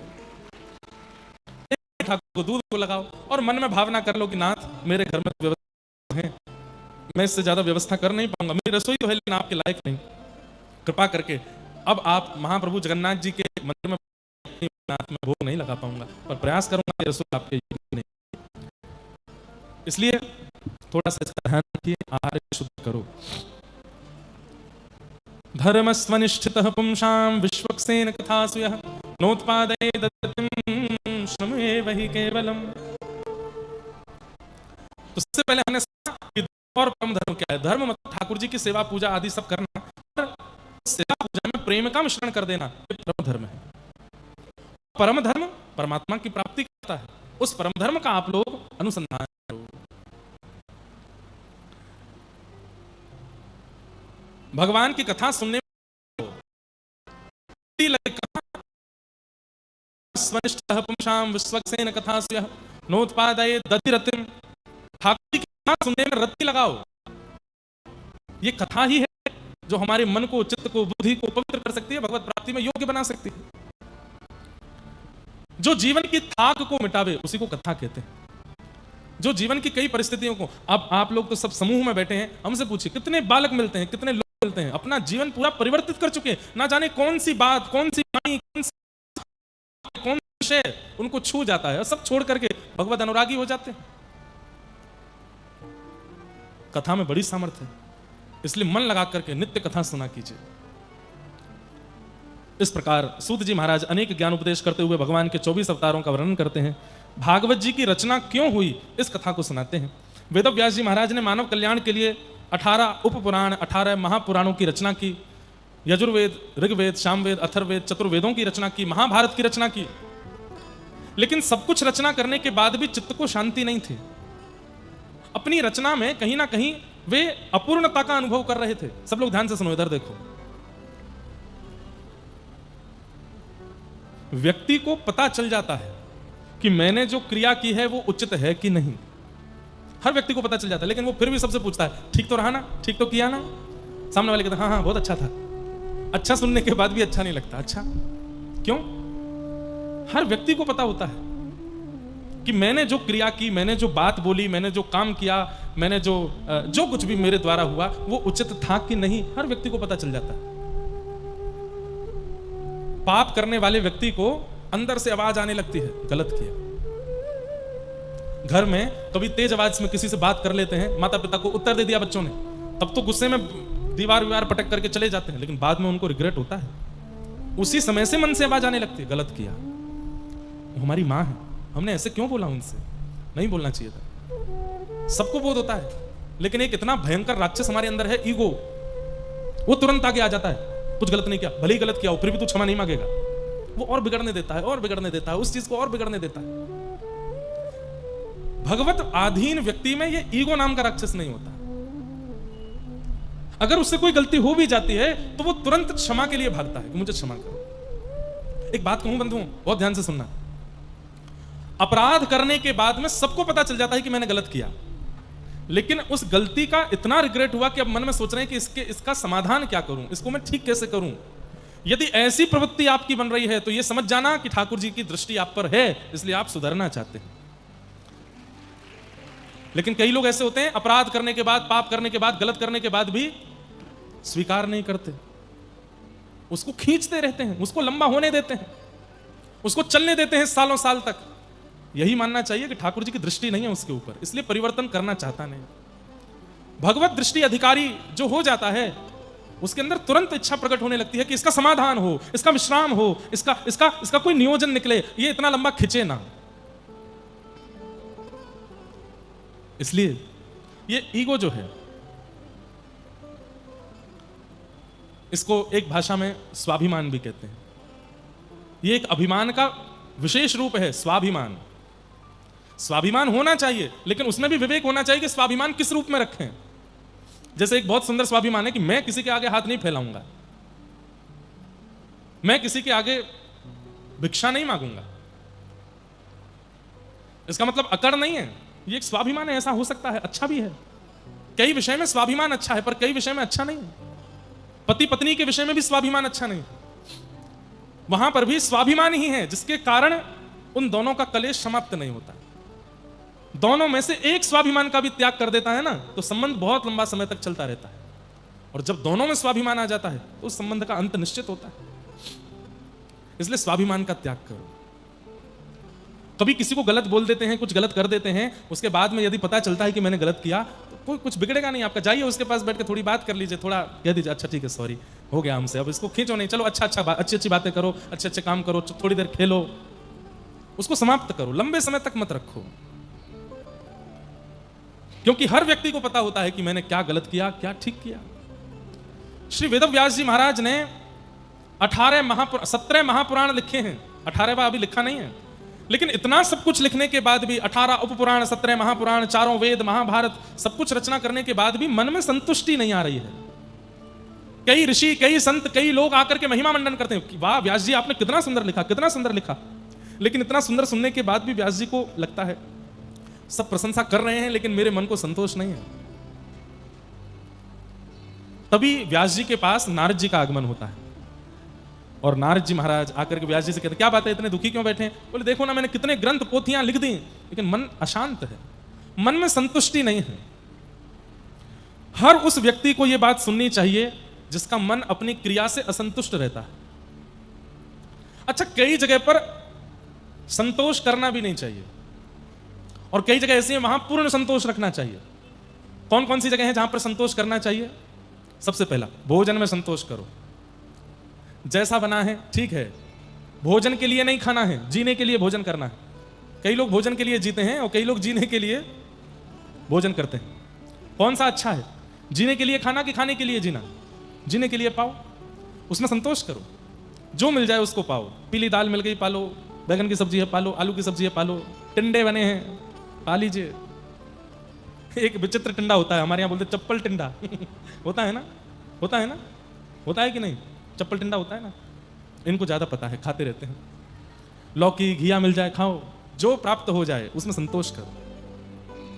कोई कभी कभी बहुत अच्छा बन जाए तो उसमें भी संतोष करो। भोजन में, अन्न में संतुष्ट होना चाहिए। दूसरा, धन में संतुष्ट होना चाहिए। जितना मिल रहा है, जो प्राप्त हो रहा है ठीक है, भगवान कृपा करेंगे, हम परिश्रम करेंगे तो हमारे परिश्रम के अनुसार हमको मिलेगा, लेकिन हम संतोष करें। और चाहिए और चाहिए और चाहिए और चाहिए और चाहिए, ये नहीं होना चाहिए। धन में संतोष करो। तीसरा, संबंधों में संतोष करो। जो संबंध मिला है, पत्नी का, पति का, बच्चों का, परिवार का, मित्र का, उसमें संतुष्ट रहो, संतोष करो। दूसरा मुझसे अच्छा है ऐसा नहीं सोचो, आपके पास जो है वो बहुत अच्छे हैं, उनमें संतोष करो। असंतुष्ट किसमें रहना चाहिए? अब ये सुनो, कौन कौन सी क्रिया है जिसमें संतुष्ट नहीं होना चाहिए? पहला, पढ़ने में कभी संतुष्ट मत हो। अच्छा देखना, उल्टे हैं हम लोग, जो मैंने पहले बात की उसमें हम संतुष्ट रहते हैं और जो अभी बात कहेंगे इसमें सब लोग संतुष्ट नहीं होते। 4 पन्ने पढ़ने के बाद बच्चा बहुत पढ़ लिया, थक गए, अब तो इतना पढ़ लिया, मां कहां तक पढ़े इसको। अच्छा, आज एक नया और बन गया, फोन चलाने में भी संतुष्ट हो जाना चाहिए। थोड़ी देर चलाने के बाद बंद कर दो भाई, थोड़ी देर उसको रख दो। और आजकल तो युवाओं से ज्यादा वृद्धों के फोन ज्यादा चलते हैं। घर के दादा दादी पूरे दिन चार्जर ही ढूंढते रहते हैं। अरे दादी सुबह ही तो चार्ज किया था आपने फोन, डिस्चार्ज हो गया, रील देख रही थी ये बूढ़ों को ज्यादा लगा है चस्का फोन देखने का। उसमें भी संतोष करो। तो 4 हो गए वहां पे संतोष में। जितनी देर देख लिया, जितना देख लिया बस करो, ठीक है। और असंतुष्ट किसमें रहना चाहिए? अध्ययन में। जितना भी पढ़ लीजिए, व्यक्ति को यदि अपना सफल जीवन बनाना है, अपने मृत्यु के अंतिम समय तक वो विद्यार्थी बना रहे, तो वो सबसे ज्यादा सुखी रहेगा। विद्यार्थी बना रहे, कभी भी ये ना सोच ले अब मैं व्यापारी बन चुका हूं, अब मैं वकील बन चुका हूं, अब मैं जज बन चुका हूं, अब मैं पुलिस अफसर बन चुका हूं, अब मैं नेताजी बन चुका हूं, अब मैं व्यास जी बन चुका हूं, अब मैं पंडित जी बन चुका हूं। मैं अभी भी विद्यार्थी हूं। आज भी मुझे अर्जन करने की इच्छा है, आज भी मुझे ग्रहण करने की इच्छा है। आप भी कुछ अच्छा बताइए, आप भी कुछ मधुर बताइए। नित्य अर्जन करने की इच्छा रखो। अर्जनात अर्जुन, अर्जुन का मतलब क्या है? जो हमेशा अर्जन करना चाहता है, ग्रहण करना चाहता है विद्या को, उसी को अर्जुन कहते हैं। सावधानी से सुन लीजिए। पति की बात होती है तो उबासी आने लगती है सबको, सबको तो नहीं आ रही, 2-4 दिख गए मुझे अध्ययन में असंतुष्ट होना चाहिए। दूसरा, भजन में असंतुष्ट होना चाहिए। 12 माला होते ही महाराज उबासी आने लग गई, अंगड़ाई आने लग गई। कथा सुनते हैं, कभी ऐसे कभी ऐसे, कभी कोई पीछे ऐसे सोफा वाले तो सो ही जाते हैं। इतने संतुष्ट हो जाते हैं 10 मिनट की कथा से, ये लगता है कि बस हो गया, अब तो संपूर्ण हो गया हमारा। भक्ति से सदैव असंतोष रखना चाहिए। नहीं, अभी बहुत कम है, और करना। नामाचार्य हरिदास ठाकुर बंगाल में हुए और उनका सिद्ध बकुल, आप लोग जाएंगे जगन्नाथपुरी तो वहां दर्शन करिएगा, सिद्ध बकुल अपने हाथ से लगाए थे। भगवान की दांतुन प्रसादी मिली थी महाप्रभु जगन्नाथ जी की, उसी को पृथ्वी में गाड़ा तो सिद्ध बकुल वृक्ष हुआ। जब जाएंगे आप जगन्नाथपुरी तो वहां हरिदास ठाकुर के स्थान का दर्शन करना, गंभीरा का दर्शन करना महाप्रभु जी के। नामाचार्य हरिदास ठाकुर का नियम था, प्रत्येक दिन 3 लाख महामंत्र जाप करते थे। कितने? 3 लाख। हरिदास ठाकुर जन्म से म्लेच्छ परिवार से थे, यवन कुल से थे। तो यवनों को यह बात अच्छी नहीं लगी कि हमारे कुल खानदान का बालक और ये हिंदुओं के देवता का भजन करने लगा। बहुत प्रयास किए, कोड़े मारे, जाने क्या क्या किया उनके साथ, लेकिन उन्होंने नाम नहीं छोड़ा। तब एक प्रयास किया, एक नगर वैश्या को, उनको अपमानित करने के लिए और उनका अपयश करने के लिए एक नगर वैश्या को बुलाया कि तुम इनके कुटिया के भीतर जाओ और इनसे चिकनी चुपड़ी बातें करो और बस इनका मन जीत लेना और फिर जोर से हल्ला कर देना, हम पूरे गांव को लेकर के आएंगे। सब जब देखेंगे कि कोई नाम वाम नहीं, कोई भजन वजन नहीं है, सब इनको जब तुम्हारे साथ देख लेंगे तो इनका अपयश हो जाएगा और उस अपयश से हमारा भला होगा, गांव के लोग ही मिलकर इनको मार देंगे। नामाचार्य हरिदास ठाकुर बैठे हैं, नाम जप कर रहे थे, तभी वो वैश्या आकर के भीतर बैठ गई। उसके रूप रंग चाल ढाल को देख के हरिदास ठाकुर समझ गए कि किस भाव से आई है, कौन है। आपने इशारा करके कहा बैठो। नामाचार्य हरिदास ठाकुर नाम जप रहे हैं, करते करते करते करते वो वैश्या, अरे अब छोड़ भी दीजिए, कब से आप नाम जप कर रहे हैं, थोड़ा मुझसे बातें कर लीजिए, मैं आपसे मिलने आई हूं। हरिदास ठाकुर बोले, देवी तुम्हारी मन की जितनी इच्छाएं हैं सब पूरी करूंगा मैं, लेकिन मेरा नियम है, मैं अपना नाम जब पूरा कर लूं उसके बाद बात करूंगा। संतुष्ट नहीं हो रहे हैं अपने नाम से।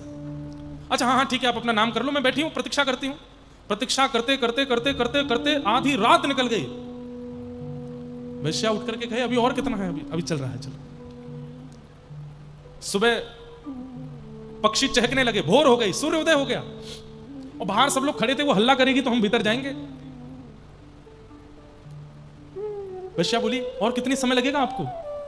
बोले, देवी मेरा तो 3 लाख नाम जप का नियम है ना, तो सुबह ब्रह्म मुहूर्त में शुरू होता है और अगले दिन के ब्रह्म मुहूर्त में 3 लाख पूरे होते हैं और अगले ही क्षण 3 लाख दोबारा शुरू हो जाते हैं। तुम अभी थोड़ी देर के लिए जब सोई थी तभी मेरे नाम पूरे हुए, मैंने तुम्हारी ओर देखा तो तुम सो गई थी, तो मैंने अगली 3 लाख की नाम जप माला शुरू कर दी। अब ये 3 लाख पूरे होंगे तब बात करूंगा।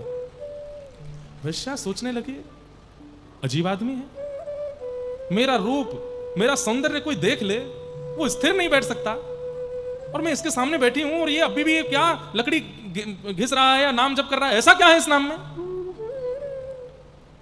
मैं संध्या में आऊंगी, तब तक नाम हो जाएगा। बोला हाँ, समय से आ जाना, जैसे ही मेरा 3 लाख नाम पूरा हो तुरंत आ जाना, तभी मैं तुमसे बात करूंगा। अब कितने बजे होगा? बोले ये कैसे बताऊं, तो कभी भी हो सकता है। ठीक है, मैं थोड़ी देर आराम करके फिर से आती हूँ। वैश्या सोची कि अभी और बढ़िया श्रृंगार करके जाऊंगी, ऐसे चटक मटक बातें करूंगी, छोड़ देगा नाम को। थोड़ी देर बाद आराम करके थोड़े घंटों बाद और श्रृंगार करके जब गई, जाकर के बैठ गई। आज बात कीजिए ना मुझसे। बोले, देवी बस नाम चल रहा है। कितना रह गया है? बोले 1 लाख और रह गया है, 1.5-2 घंटे 3 घंटे 4 घंटे लगेंगे, बैठो। करते करते करते करते करते करते करते फिर रात हो गई। वैश्या को फिर नींद आ गई। थोड़ी देर बाद आंख खुली, हो गए? बोले हो गए थे, तुम सो गई थी, तो तीसरे शुरू हो गए।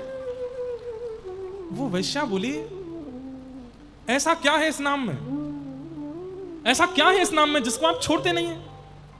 ऐसा क्या रस मिल रहा है या ऐसा क्या आपको प्रेम मिल रहा है, ऐसा क्या भाव मिल रहा है? और बंधुओं, भक्ति यहीं से प्रारंभ होती है। ये भक्ति का प्रारंभ है कि हमारे मन में ये इच्छा प्रकट हो गई, ऐसा क्या है जगन्नाथ जी में, ऐसा क्या है महाप्रसाद में, ऐसा क्या है कथा में, ऐसा क्या है इनके नाम में जो इतने लोग दीवाने। यहीं से प्रारंभ होती है भक्ति। और वो वैश्या यही सोचते हुए जा रही है। बाहर लोगों ने कहा, तूने फिर हल्ला नहीं किया? बोले, अरे उसका नाम ही नहीं पूरा होता, वो नाम ही करता रहता है। आज नींद नहीं आई और मन में सोचने लगी, मैं संतुष्ट करने के और संतुष्ट होने के सारे तरीके जानती हूं, लेकिन मैंने इतना संतुष्ट व्यक्ति नहीं देखा। सोता नहीं है, खाता नहीं है, केवल नाम करता रहता, तो नाम से संतुष्ट हो रहा है, ऐसा क्या है इस नाम में? आज जब पूरी रात यही सोचती रही तो अगले दिन कोई श्रृंगार करके नहीं गई है, नेत्रों में आंसू भर के ले गई है। मैंने आज तक अपने रूप से, यौवन से, तन से सबका घर बिगाड़ा है, मैंने सबका जीवन बर्बाद किया है, लेकिन आज मुझे पता चला मैंने सबका जीवन बर्बाद नहीं किया, मैंने अपना जीवन बर्बाद किया। आज नामाचार्य हरिदास ठाकुर के पास जाकर के कहती है, ये नाम मुझे सुना दीजिए, जैसी लगन आपकी लगी हुई है, जैसा प्रेम आपका नाम में होगा वैसा मेरा भी कर दीजिए। तब हरिदास ठाकुर, अच्छा जितनी देर वो वैश्या बैठी रहती थी ना, हरिदास ठाकुर क्या करते थे? प्रत्येक नाम के बाद नाम भगवान से प्रार्थना करते थे, हे नाम भगवान इस पर कृपा करो, इस पर कृपा करो। इस पर कृपा करो, इसकी मति को शुद्ध करो, इसके विचारों को पवित्र करो। तभी मैंने अभी थोड़ी देर पहले कहा ना कि जब व्यक्ति को अपनी गलतियों का बोध होने लग जाए, अपने व्यवहार को सुधारने की इच्छा प्रकट हो जाए, तो समझ जाना या तो आचार्य या फिर ठाकुर किसी ने तो देखा है आपको, तभी बदल रहे हो। अपने आप नहीं बदल सकता कोई। माता पिता पीछे पड़े रहते हैं बच्चों के, भजन किया कर, थोड़ा मंदिर जाया कर, कथाएं सुना कर, नहीं सुनेगा वो आपके कहने से। जब आचार्य की या ठाकुर की उस पर दृष्टि पड़ेगी उसी दिन सुनेगा वो। सौभाग्यशाली हैं जितने लोग यहां बैठे हैं, सब पर दृष्टि पड़ी है, इसलिए सुन रहे हो, इसीलिए बैठे हो। कल हमारे जो यजमान जी वो कह रहे थे, महाराज जी एक व्यक्ति भी उठ के नहीं जाता। मैंने कहा यही कृपा है, उठ के नहीं जा रहे हैं। प्यास लगती तो भी नहीं जा रहे, किसी को वॉशरूम जाना तो भी नहीं जा रहे। मैंने कहा इतनी तटस्थता कथा के प्रति तभी बनती है जब महाप्रभु जी दृष्टि भर के देख लेते। व्यक्ति कहां इतनी देर रुक सकता है? कैसे रुक पाओगे आप लोग? नहीं रुक सकते। हरिदास ठाकुर ने पता क्या किया? तुरंत अपने आसन से उठ करके खड़े हो गए और बोले, लाली मैंने इस कुटिया में लाखों नाम जप किए। और नामाचार्य हरिदास ठाकुर का एक नियम और था, 3 लाख नाम प्रतिदिन करते थे। 30 दिन में कितने नाम हो गए? 30 दिन में कितने नाम हो गए? 90 लाख। तो 30 दिन में उनकी जो संख्या होती थी वो 1 करोड़ पहुंचती थी। क्यों? जैसे ही महीने के अंतिम दिन आते थे तो नाम बढ़ा देते थे। क्यों? 1 करोड़ करना, महीने में 1 करोड़ नाम करते थे।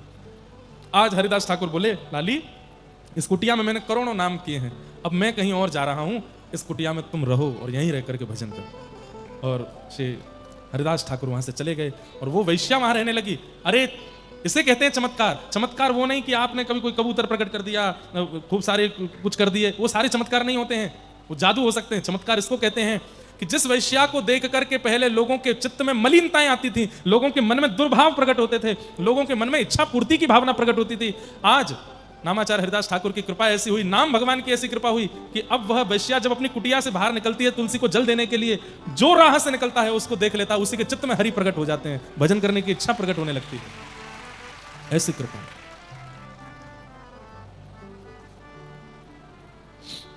ऐसी हरि कृपा हुई।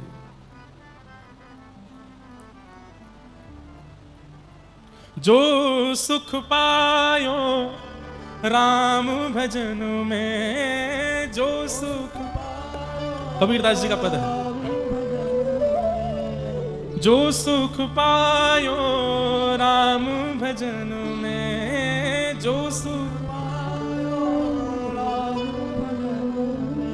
सो सुख नाही अमीरी में, सो मन लाग्यो मेरो यार फकीरी में, मन लाग्यो मेरो यार। गोस्वामी तुलसीदास जी कहते हैं, जो मोहे राम लागते मीठे, तो नव रस सठ रस रस अनरस है जाते सब सीठे। अभी ठाकुर जी मीठे लगे नहीं है, इसलिए छेना पोड़ा अच्छा लग रहा है, इसलिए गुलाब जामुन बढ़िया लग रहा है, इसलिए रसगुल्ला अच्छा लग रहा है, इसलिए दुनिया भर के व्यंजन बढ़िया लग रहे हैं, दुनिया भर के विषय अच्छे लग रहे हैं, दुनिया भर के लोगों की बातें अच्छी लग रही हैं। जिस दिन ये मीठे लग गए बाकी सब अनरस लगेगा, किसी में रस है ही नहीं, ऐसी स्थिति हो जाएगी।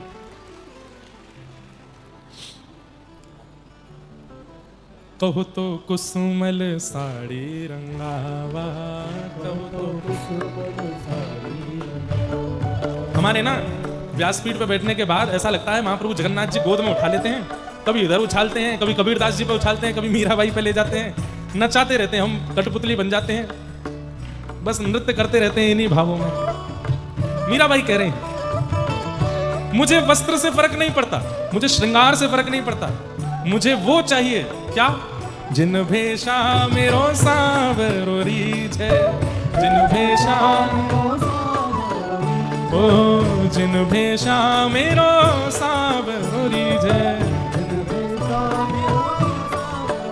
मैं सो ही भेष धरूंगी हो, मैं तो देखो एक बालक लैपटॉप लेके नाच रहा है, ये कथा सुनते सुनते यही काम कर रहे हो क्या हैं? भगवान करे तुमको बोनस मिल जाए इस बार। वाह भाई। जिन भेषा मेरो सावरो रीझ है, जिन भेषा हे जिन भेषा मेरो साहिब रीझ है,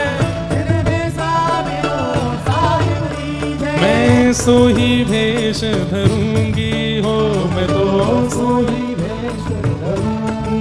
हाँ मैं तो सोही भेष धरूंगी हो, मैं तो अरे हाँ मैं बैरागन होंगी, हाँ होंगी मैं बैरागन होंगी। ओ बाला मैं बैरागन होंगी, मैं बैरागन होंगी, मैं बैरागन हाँ होंगी, मैं बैरागन होंगी। श्री जगन्नाथ महाप्रभु की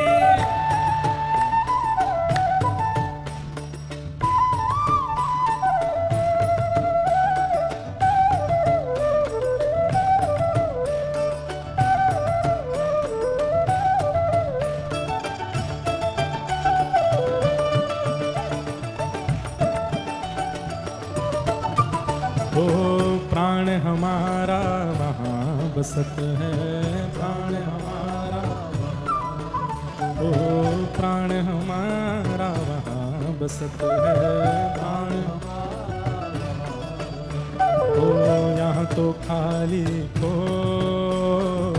यहाँ तो खाली ओ माता पिता परिवार सोई है, माता पिता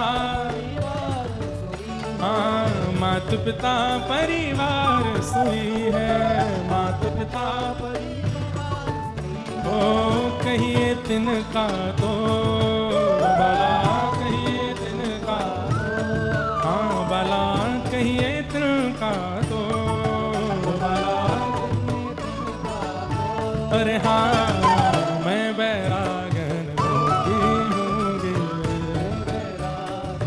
हाँ होंगी मैं बैरागन होंगी, मैं बैरागन हे बाला मैं बैरागन होंगी, मैं बैरागन होंगी।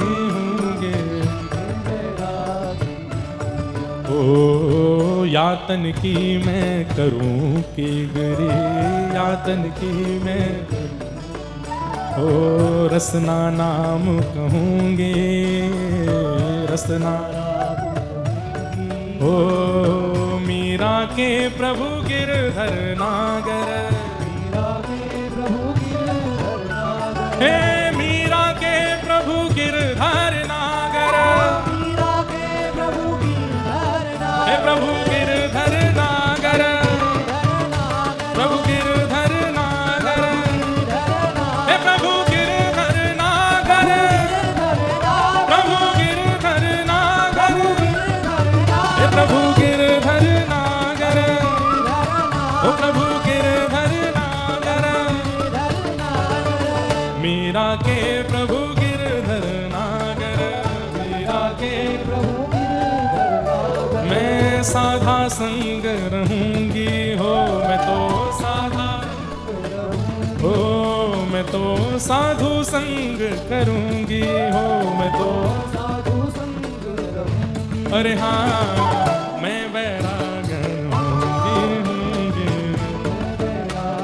हे होंगी मैं बैरागन होंगी। जगन्नाथ हमको सब बोलते हैं, बोले महाराज जी ये तो आप रोज ही गाया करो, लेकिन हम ये केवल जगन्नाथ जी के लिए नहीं सारे ठाकुरों के लिए ऐसे ही बना रहे हैं। जैसे राधा रमण, राधा रमण कमल नैन, कमल नैन वृंदावन वाले तू न संभाले तो हमें कौन संभाले, ओ तू न संभाले तो हमें कौन। गाओ हे गोपीनाथ, गोपीनाथ सरस नैन, सरस नैन ओ बालेश्वर वाले तू न संभाले तो हमें कौन संभाले हो। हे भक्तन के काज प्रभु खीर चुरावे, भक्तन के काज प्रभु हाँ भगतन के काज हरी खीर चुरावे, भक्तन के काज हरि खीर चुरावे, हे भक्तन के काज हरी माखन खावे, भक्तन के काज हरि माखन खावे। ओ हमें तू न संभाले तो हमें कौन संभाले, पूर्ण सवारे तुम्हें गाओ हे गोपीनाथ गोपीनाथ गोपीनाथ गोपीनाथ सरस नैन सरसने सरस नैन सरसने बाले सुरवारे, तू न संभाले तो हमें कौन संभाले, ओ तू न संभाले तुम्हें कौन संभाले। हे जगन्नाथ जगन्नाथ चकानैन जगन्नाथ चकानैन नीलाचल मरे, तू न संभाले तो हमें कौन संभाले, हो ओ मेरी ये नैया है अब तो तेरे हवाले, हाँ मेरी ये नैया है हरी तेरे हवाले, ओ हमें तू न संभाले तो हमें कौन संभाले, हो मेरे प्रभु जगन्नाथ चकानैन, हे जगन्नाथ चकानैन नीलाचल वरे, तू न संभाले तो हमें कौन संभाले, हो जिन भेषा मेरो सांवरोरी जय, मैं सो ही भेष धरूंगी हो मैं तो, अरे हाँ मैं बैराग होंगी मैं बैराग आहूंगी मैं बैराग होंगी, बलभद्र सुभद्रा संग आप विराजे, हो मंदिर के ऊपर नील चक्र विराजे, हो मंदिर के ऊपर हे जगन्नाथ स्वामी मेरे नैनों के तारे, जगन्नाथ ओ हमें तू न संभाले तो हमें कौन संभाले, ऊंचे स्वर में मेरे प्रभु जगन्नाथ चकानैन जगन्नाथ चकानैन नीलाचल वरे, तू न संभाले तो हमें कौन संभाले, हो हे तू न संभाले तो हमें कौन संभाले, हो मेरे प्रभु जगन्नाथ जगन्नाथ चकानैन चकानैन नीलाचल वरे, तू न संभाले तो हमें कौन संभाले, हो तू न संभाले तो हमें कौन संभाले, हो मेरे प्रभु मेरे प्रभु मेरे प्रभु, हम कहें मेरे प्रभु पूरे स्वर में गाओ जगन्नाथ, मेरे प्रभु तेरे प्रभु हम सबके प्रभु जगत प्रभु चकानैन जगन्नाथ चकानैन नीलाचल वरे, तू न संभाले तो हमें कौन संभाले, जय जय जगन्नाथ जय जगन्नाथ जय जय जगन्नाथ मेरे जगन्नाथ, जय जय जगन्नाथ प्यारे जगन्नाथ, मेरे प्रभु जगन्नाथ प्यारे जगन्नाथ, जय जय जगन्नाथ मेरे जगन्नाथ, जय जय जगन्नाथ प्यारे जगन्नाथ, ओ नीलाचल वरे, तू न संभाले तो हमें कौन संभाले, हो श्री जगन्नाथ महाप्रभु की जय जय श्री राम, जय जय श्री राम, जय जय श्री राम। अरे तुम्हें छोड़ जाऊं अब मैं किसके दुआरे, तुम्हें छोड़ जाऊं किसके दुआरे, हमें तू न संभाले तो हमें कौन संभाले, हो तू न संभाले तो मेरे प्रभु मेरे प्रभु मेरे प्रभु जगन्नाथ जगन्नाथ जगन्नाथ चकानैन चकानैन नीलाचल वारे तू न संभाले तो हमें कौन संभाले, हे तू न संभाले। श्री जगन्नाथ जगन्नाथ जगन्नाथ रक्षमा महाबाहु महाबाहु महाबाहु पाहि मां। बैठ जाओ, हरि हरि बोलो। आहा,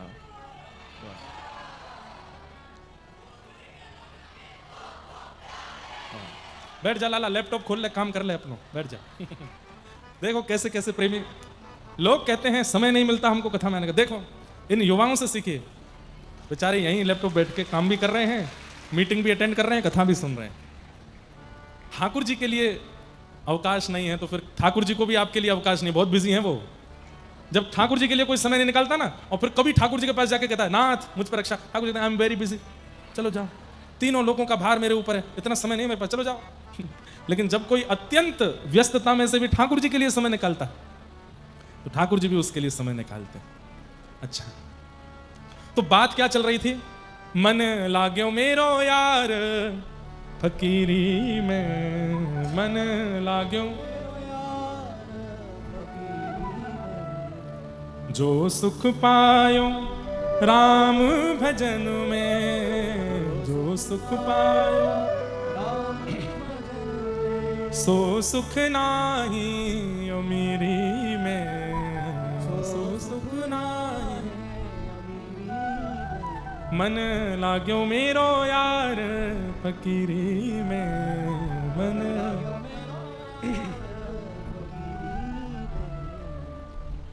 आहा, कबीरदास जी की वाणी है। भला बुरा सबका सुन लीजिए, भला बुरा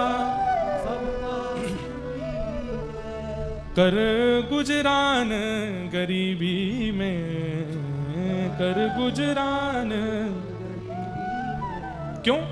प्रेम नगर में रहनी हमारी, प्रेम भली बन आई सबूरी में।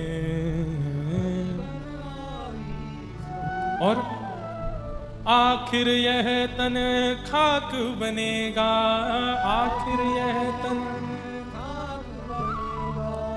कहाँ फिरत मगरूरी में, कहाँ फिरत।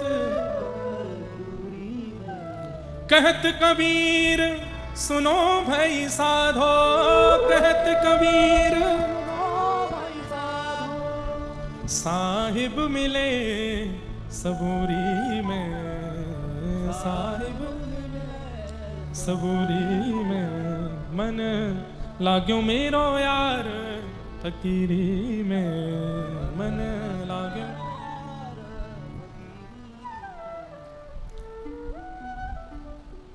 अद्भुत है। तो व्यास जी को अपनी रचनाओं से प्रसन्नता है पर संतुष्टि नहीं। भजन में कभी संतोष नहीं करना चाहिए। चाहे जितना हम भजन कर लें, जितनी हम कथा सुन लें, जितनी बार जगन्नाथ दर्शन कर लें, जितनी बार महाप्रसाद पालें, तब भी मन में अधूरापन लगना ही चाहिए। नहीं, अभी इतना नहीं किया, अभी इतना नहीं हुआ, अभी इतने नहीं हो गया है। भजन में असंतुष्ट रहना चाहिए। कितने बातें बताई थी हमने असंतुष्टि की? पहली, अध्ययन में असंतुष्ट रहना चाहिए। दूसरा, भजन में असंतुष्ट रहना चाहिए। तीसरा, माता पिता गुरु और हरि की सेवा में असंतुष्ट रहना चाहिए। माता पिता के चरण दबाए, 5 मिनट बाद मन भरने लगे ना, दबाते रहो। केवल चरण दबाना ही सेवा नहीं होती। निज मन मुकुर सुधार, श्री गुरु चरण सरोज रज। अपने मन बुद्धि को सुधारो उनकी वाणी के द्वारा, उनकी आज्ञा का पालन करके, उनको प्रसन्न करके। उसमें कभी संतुष्टि नहीं होनी चाहिए, असंतुष्ट रहना चाहिए। सेवा से, गुरु सेवा से, मातृ पितृ सेवा से। तो लेकिन व्यास जी की असंतुष्टि अलग प्रकार की है। कैसे प्रकार की? उन्हें लग रहा है कि मैंने जो रचना की है उससे मानव कल्याण तो होगा, लेकिन वैसा नहीं होगा जैसा मैं करना चाहता हूं। तब नारद जी महाराज का आगमन हुआ और नारद जी महाराज ने आकर के व्यास जी से कहा, भवतानुदित प्रायम यशो भगवतो मलम ये नैवासौ न तुष्येत मन्ये तद्दर्शनम खिलम। कितनी अच्छी बात है व्यास जी। आपने जितने भी ग्रंथ पुराण आदि इन सब की रचना की है, इन सब की रचना से आपकी असंतुष्टि का कारण इसलिए है क्योंकि आपने चतुर्विध पुरुषार्थ को सब जगह लिखा है। और चतुर्विध पुरुषार्थ किसको कहते हैं? धर्म अर्थ काम मोक्ष, ये चतुर्विध पुरुषार्थ है। बहुत ध्यान से सुनिएगा, समझने वाली बात है। हम लोग भी कई बार अपनी क्रिया से, जीवन से थोड़े से असंतुष्ट से रहते हैं। कैसे संतोष पावें, तो ये बात समझनी पड़ेगी आपको। व्यास जी, आपने जितने भी ग्रंथ लिखे उनमें धर्म की प्रधानता बताई है। धर्म कैसे किया जाए, अर्थ कैसे कमाया जाए, कामनाओं की पूर्ति कैसे की जाए, और सब कुछ करते हुए अंत में मोक्ष कैसे प्राप्त पाया जाए, ये 4 बातों का ही विस्तार लिखा है आपने। तो व्यास जी बोले ये 4 ही हैं जो पूरे संसार को चलाते हैं। यहां बैठा हर व्यक्ति और दुनिया का हर जीव इन 4 में ही संलिप्त है। कोई 4 कर रहा है या फिर कोई 4 में से कोई एक कर रहा है। जैसे कोई धर्म के मार्ग पर ही चलता है, शास्त्र ऐसा कहते हैं, धर्म ऐसा कहते हैं, गुरु आज्ञा ऐसी कहती है, ऐसा ही रहना चाहिए, ऐसा ही खाना, ऐसा ही पहनना, धर्म। कोई व्यक्ति अर्थ के मार्ग पर चलता है, यहां से कैसे कमाया जाए, इससे कैसे कमाया जाए, यहां से कमाई कैसे होगी, उसके दिमाग में यही चलता है, कमाई कैसे होगी। अर्थ के लिए जी रहा है, केवल धन। दूसरा है काम, यानी कि कामनाओं की पूर्ति। कोई केवल अपनी कामनाओं के लिए ही जी रहा है, मुझे उस ब्रांड के कपड़े पहनने हैं, मुझे तो वो वाला शहर घूमना है, मुझे वहां का वो खा के देखना है, उसका स्वाद कैसा है। वो कामनाओं में ही जीते हैं। हमारे तो बहुत दुनिया के लोगों से पाले पड़ते हैं ना, ऐसे वाले लोग भी बहुत देखे हैं जिनकी केवल कामनाएं ही रहती हैं। सुबह का नाश्ता साउथ इंडियन होना चाहिए, दोपहर का भोजन राजस्थानी होना चाहिए, रात का भोजन कैसा होता है, रात का भोजन पंजाबी होना चाहिए। वो कामनाओं में ही जीते हैं। ये तो वो बातें हैं जो मैं बोल सकता हूं। कामनाएं तो बहुत भयंकर भी होती हैं लोगों की, ऐसी ऐसी कामनाएं। भगवान श्री कृष्ण गीता में कहते हैं ध्यायतो विषयाम पुंसः संगस्तेषु उपजायते संजात संजायते कामः कामः क्रोधो विजायते क्रोधात् भवति सम्मोहः सम्मोहात् स्मृति विभ्रम स्मृति भ्रंशात् बुद्धिनाशो बुद्धिनाशात् प्रणश्यति। ठाकुर जी कहते हैं व्यक्ति का नाश प्रारंभ कहां से होता है? ध्यान से सुनिए सब लोग, इधर देखो, इधर देखो, इधर देखो। व्यक्ति का नाश कहां से प्रारंभ होता है? ठाकुर जी कहते हैं ध्यायतो विषयाम पुंसः। कहां से नाश प्रारंभ होता है?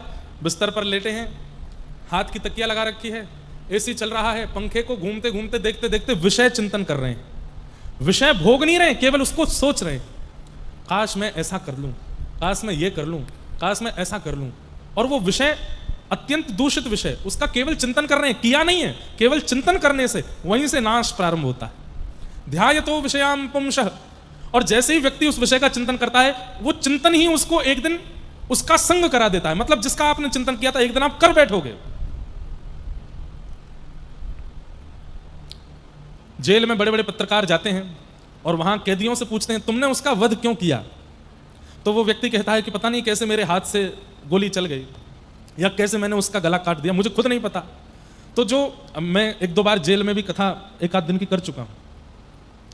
तो जो जेल में जो कैदी होते हैं, हमारे बंदी भाई लोग होते हैं, उनके मन बुद्धि को पढ़ने और उनको समझाने के लिए वहां पर मनोवैज्ञानिक लोग भी जाते हैं, उनसे बातें करते हैं, उनको सुधारने का प्रयास करते हैं। तो एक मनोवैज्ञानिक से मैंने पूछा, तो उसने मुझे क्या बताया कि महाराज जी एक बात निश्चित है। मैंने क्या? जो पहली बार भी गुनाह करता है वो उस गुनाह को एक बार पहले कभी सोच चुका होता है, तभी उससे वो होता है। बिना सोचे हो ही नहीं सकता। ऐसा हो ही नहीं सकता कि आपने कुछ सोचा ना हो और आपसे वो गलती हो जाए ना, तभी तो सोचा है। ठाकुर जी स्पष्ट गीता में कहते हैं ध्यायतो विषयाम पुंसः। एक बार आपने उसको सोचा है और वही आपके मन में रह जाता है। अब सावधान रहना, कभी भी वो काम हो सकता है आपसे। संगस्तेषु उपजायते संजात संजायते कामः कामः क्रोधो विजायते। फिर वही जो आपने सोचा था, जिस दिन आप कर बैठोगे, उसके करने से क्या होगा? आपके चित्त में काम प्रकट हो जाएगा। और काम अकेला नहीं आता है, काम का एक जिगरी दोस्त है। कौन? क्रोध साथ में आता है उसके। अगर किसी व्यक्ति का भयंकर क्रोध, अच्छा दो रूप हैं। प्रकट रूप है क्रोध, अप्रकट रूप है काम। बहुत ध्यान से सुनना। काम किसी के अंदर है, वो दिखाता थोड़ी है, साधु से दिखेगा, बिल्कुल सीधा सा दिखेगा। लेकिन यदि उसके अंदर क्रोध दिखाई दे रहा है तो यह बात निश्चित है कि उसमें काम भी है। कामात् क्रोधो विजायते और क्रोधात् भवति सम्मोह। क्रोध से सम्मोह जन्म लेगा, मोह जन्म लेगा। सम्मोहात स्मृति विभ्रम, सम्मोह से स्मृति भ्रमित हो जाती है, और स्मृति भ्रंशात बुद्धि नाशो, स्मृति भ्रम होती बुद्धि नष्ट हो जाती है, बुद्धि नाशात प्रणश्यति, बुद्धि के नष्ट होते ही उसका पतन हो जाता है। पूरे स्टेप बता दिए ठाकुर जी ने। प्रारंभ कहां से हुआ? ध्यायतो, सोचने से। इसलिए हमारे यहां आज्ञा क्या करते हैं? ध्यान करो किसका? श्री कृष्ण का। ध्यान करो किनका? जगन्नाथ का। ध्यान करो किनका? महाप्रभु जी का। ध्यान करो किनका? किशोरी जी का। क्यों? क्योंकि ध्यान में यदि वे ही बने रहेंगे तो वे रह करके अन्य किसी विकार को आने नहीं देंगे, और विकार नहीं आएगा तो कभी आपका नाश नहीं होगा। इसलिए नित्य ठाकुर जी का स्मरण करते रहो, स्मरण करते रहो। चलत कृष्ण, उठत कृष्ण, बैठत कृष्ण, आगे कृष्ण पाछे कृष्ण, इत कृष्ण उत कृष्ण, जित देखूं तित कृष्ण मायरी आगे कृष्ण पाछे कृष्ण, आगे कृष्ण पाछे कृष्ण, इत कृष्ण उत कृष्ण, इत कृष्ण। गाइए ना। इत कृष्ण उत कृष्ण, इत कृष्ण, जित देखूं तित कृष्ण मायरी आगे कृष्ण पाछे कृष्ण, आगे कृष्ण पाछे कृष्ण। मोर मुकुट धरे कुंडल, मोर मुकुट करण भारे मुरली मधुर, करण भारे। नेत्र बंद करके सुनिए और ये झांकी बनाइए चित्त में। कैसे आएगा? कोई विकार आ ही नहीं सकता। कैसे ठाकुर जी? जो आगे हैं, जो पीछे हैं, जो इत हैं, जो उतित हैं, सब जगह जो कृष्ण है वो है कैसे? मोर मुकुट धरे कुंडला, मोर करण भारे मुरली अधर, करण धुनी तान नयीरी आगे कृष्ण पाछे कृष्ण, आगे कृष्ण। कैसे हैं? ऊंची धोती पहनी है घुटने घुटने तक, पैरों में स्वर्ण के कड़ूले पहने हैं, त्रिभंग ललित श्याम सुंदर, अपनी कमर में एक करधनी बांध करके, गले में सुंदर वनमाला पहन करके, शीश पर अपने घुंघराले केशों में एक छोटी सी पाग धीमे से बांध के, उसमें केवल एक मोर पिछ और 2 मोती की लड़ बांध करके, नेत्रों में नैना नैना छोटा छोटा सा काजल लगा करके, मुखमंडल पर लालिमा है पान की, कानों में कुंडल नहीं है, कानों में पुष्प पहन रखे हैं, और मधुर अधर पर वंशी धर के ठाकुर जी वेणुनाद करते हुए चल रहे हैं। वरहा पीडम नटवर वपु कर्णयो कर्णकारम विभ्रदवासः कनक कपिसं वैजयंतीं चमाला, वंशी विभूषित करा नवनीर दाभात पीतांबरा दरुण बिंब फला धरोष्ठात, पूर्णेन्दु सुंदर मुखा अरविंद नेत्रात, कृष्णात् परम किमपि तत्त्वमहं न जाने। आगे कृष्ण पाछे कृष्ण, आगे कृष्ण पाछे, काछनी काछे लाल, काछनी ऊपरे ना पीत पट, ऊपरे ना। ये गले में जो पटका पहनते हैं इसको उपरना बोलते हैं। कैसा? बोले पीत उपरना धारण कर रखा है, और काछनी काछ रखी है, मतलब धोती तक ऊंची लांग वाली धोती पहन रखी है, काछ के बिल्कुल। काछनी काछे लाल, काछ ऊपरे ना पीत पट, ऊपरे ना। तेहि काल शोभा देख, तेहि काल शोभा देख, थकित भैरी आगे कृष्ण पाछे कृष्ण, आगे कृष्ण पाछे। छीत स्वामी गिरिधरन श्री विठ्ठल, छीत स्वामी निरकत छवि अंग अंग छईरी, निरकत छवि अंग अंग छईरी, निरकत छवि अंग अंग छईरी आगे कृष्ण पाछे कृष्ण, आगे कृष्ण। एक लीला सुना देते हैं, फिर कथा विश्राम करेंगे। एक बार ठाकुर जी गैया चरा करके आए और आए करके नंद भवन के आंगन में आए के बैठ गए। यशोदा मैया ने कही, अरे लाला कहा बात है, आज तेरो मुखमंडल इतनो प्रसन्न काई कुनाए दिख रो। सो ठाकुर जी बोले, मैया मेरो एक नयो नयो सखा बनो है। बोले अच्छा, तो मैया वो सखा में जैसी बन में जाऊं मेरो हाथ पकड़ ले और हाथ पकड़ के फिर छोड़े ही ना है। मैया बोली क्यों ना छोड़े? बोले यूं के लाला तुम तो दूर मत जाए कर, पूरे दिन मेरो हाथ पकड़ के रहे। मैया मेरो हाथ दुख गयो और जब मैं वहां से हाथ छुड़ाए के लौट के आऊं तो रोन लगे, जोर जोर ते रोवे। मैया बोली तो फिर लाला क्या करूं? बोले मैया तू कैसे मेरो बातें पीछे छुड़ा। मैया बोली कैसे पीछे छूटेगा तू ही बता, ब्रजभाषा समझ रहे हैं ना। तो ठाकुर जी बोले मैया तू एक काम कर, मेरा एक चित्र बनवाए दे, तू मेरा एक चित्र बनवाए दे, वाकू चित्र दे दूंगा, पूरे दिन मेरा चित्र देखते रहेगो। मैया बोली लाला बात तो तेने बड़े पते की कही, तू भी गैया चरावे जावे तो मेरो मन भी ना लगे, मैं भी तेरा चित्र ही देखती रहूंगी, एक चित्र बनवाऊं। एक गोपी को बुलाए करके मैया ने कही, अरे कोई चित्र बनावे वारो है हमारे ब्रज में? तो गोपी ने कही मैया बनावे वारो तो ना है, लेकिन एक बनावे वारी है। कौन? चित्रा सखी। बरसाने के पास में रहे किशोरी जी की एक सखी, वाको नाम है चित्रा, वो चित्र बनावे। लेकिन मैया वाको तो नियम है पुरुषन को देखे ही ना है। मैया बोली पुरुष थोड़ी देखनो है, मेरो लाला देखनो है, जाकू देखवे के काजे सब तरसे, तू एक बार बात करके आ। गोपी गई और चित्रा सखी के पास जाके बोली आपको एक चित्र बनाना है। कौन को? बोले नंद जी के लाला को। चित्रा सखी बोली मैं पुरुषों को देखती नहीं हूं। तो वो सखी कहती है तेरे कितने बड़े सौभाग्य, जिनको देखवे के काजे हम उल्हाने बनावे, बहाने बनावे, तब भी हमको इतनी देर तक देखवे को नहीं मिले। अरे तेरी जगह हम होते ना, लपक के पहुंच जाते यशोदा मैया के यहाँ और बैठे बैठे भले ही चित्र 5 दिन में बनवे वार हो, 5 महीना तक नहीं बनाते। क्यों? 5 महीना तक कृष्ण देखवे को मिलेगा। अरे तू एक बार देख तो सही, छोटो सो लाला है, तू वाकू देख लेगी ना तो कुछ चित्र बनाए के अपना सौभाग्य लगेगा कि मैंने ऐसा चित्र बनायो। इतना महिमा मंडन करके गई तो वो चित्रा सखी बोली एक काम कर, तू मुझको यहीं बता दे वो देखवे में कैसा है। गोपी बोली एक रसना से नंद जी के लाला के गुण और रूप नए बताए जा सके, लेकिन तू फिर भी कहे तो अंग है गहरे समुद्र सो, नेत्र हैं वह समुद्र में खिले भय कमल से। ठाकुर जी का अंग कैसा है? बोले गहरा समुद्र, नीला होता है और शांत होता है, ठाकुर जी का अंग ऐसा है। और नेत्र कैसे हैं? बोले मानो जैसे उस गहरे सरोवर समुद्र में 2 कमल खिले हों। नासिका कैसी है? बोले नासिका ऐसी लगे मानो जैसे 2 कमलन के बीच में से एक कछुआ बहतो बहतो जा रहा हो, ऐसी नासिका है। ओष्ठ कैसे हैं? ठाकुर जी के होठ कैसे हैं?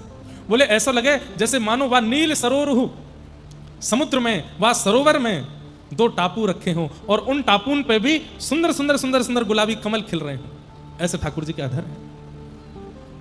अंग कांति का वर्णन करते करते करते स्थिति हो गई कि वो चित्रा सखी ऐसी बावड़ी भाई, अब तो उसके चित्त में इच्छा हो गई मैं देखने जाऊं।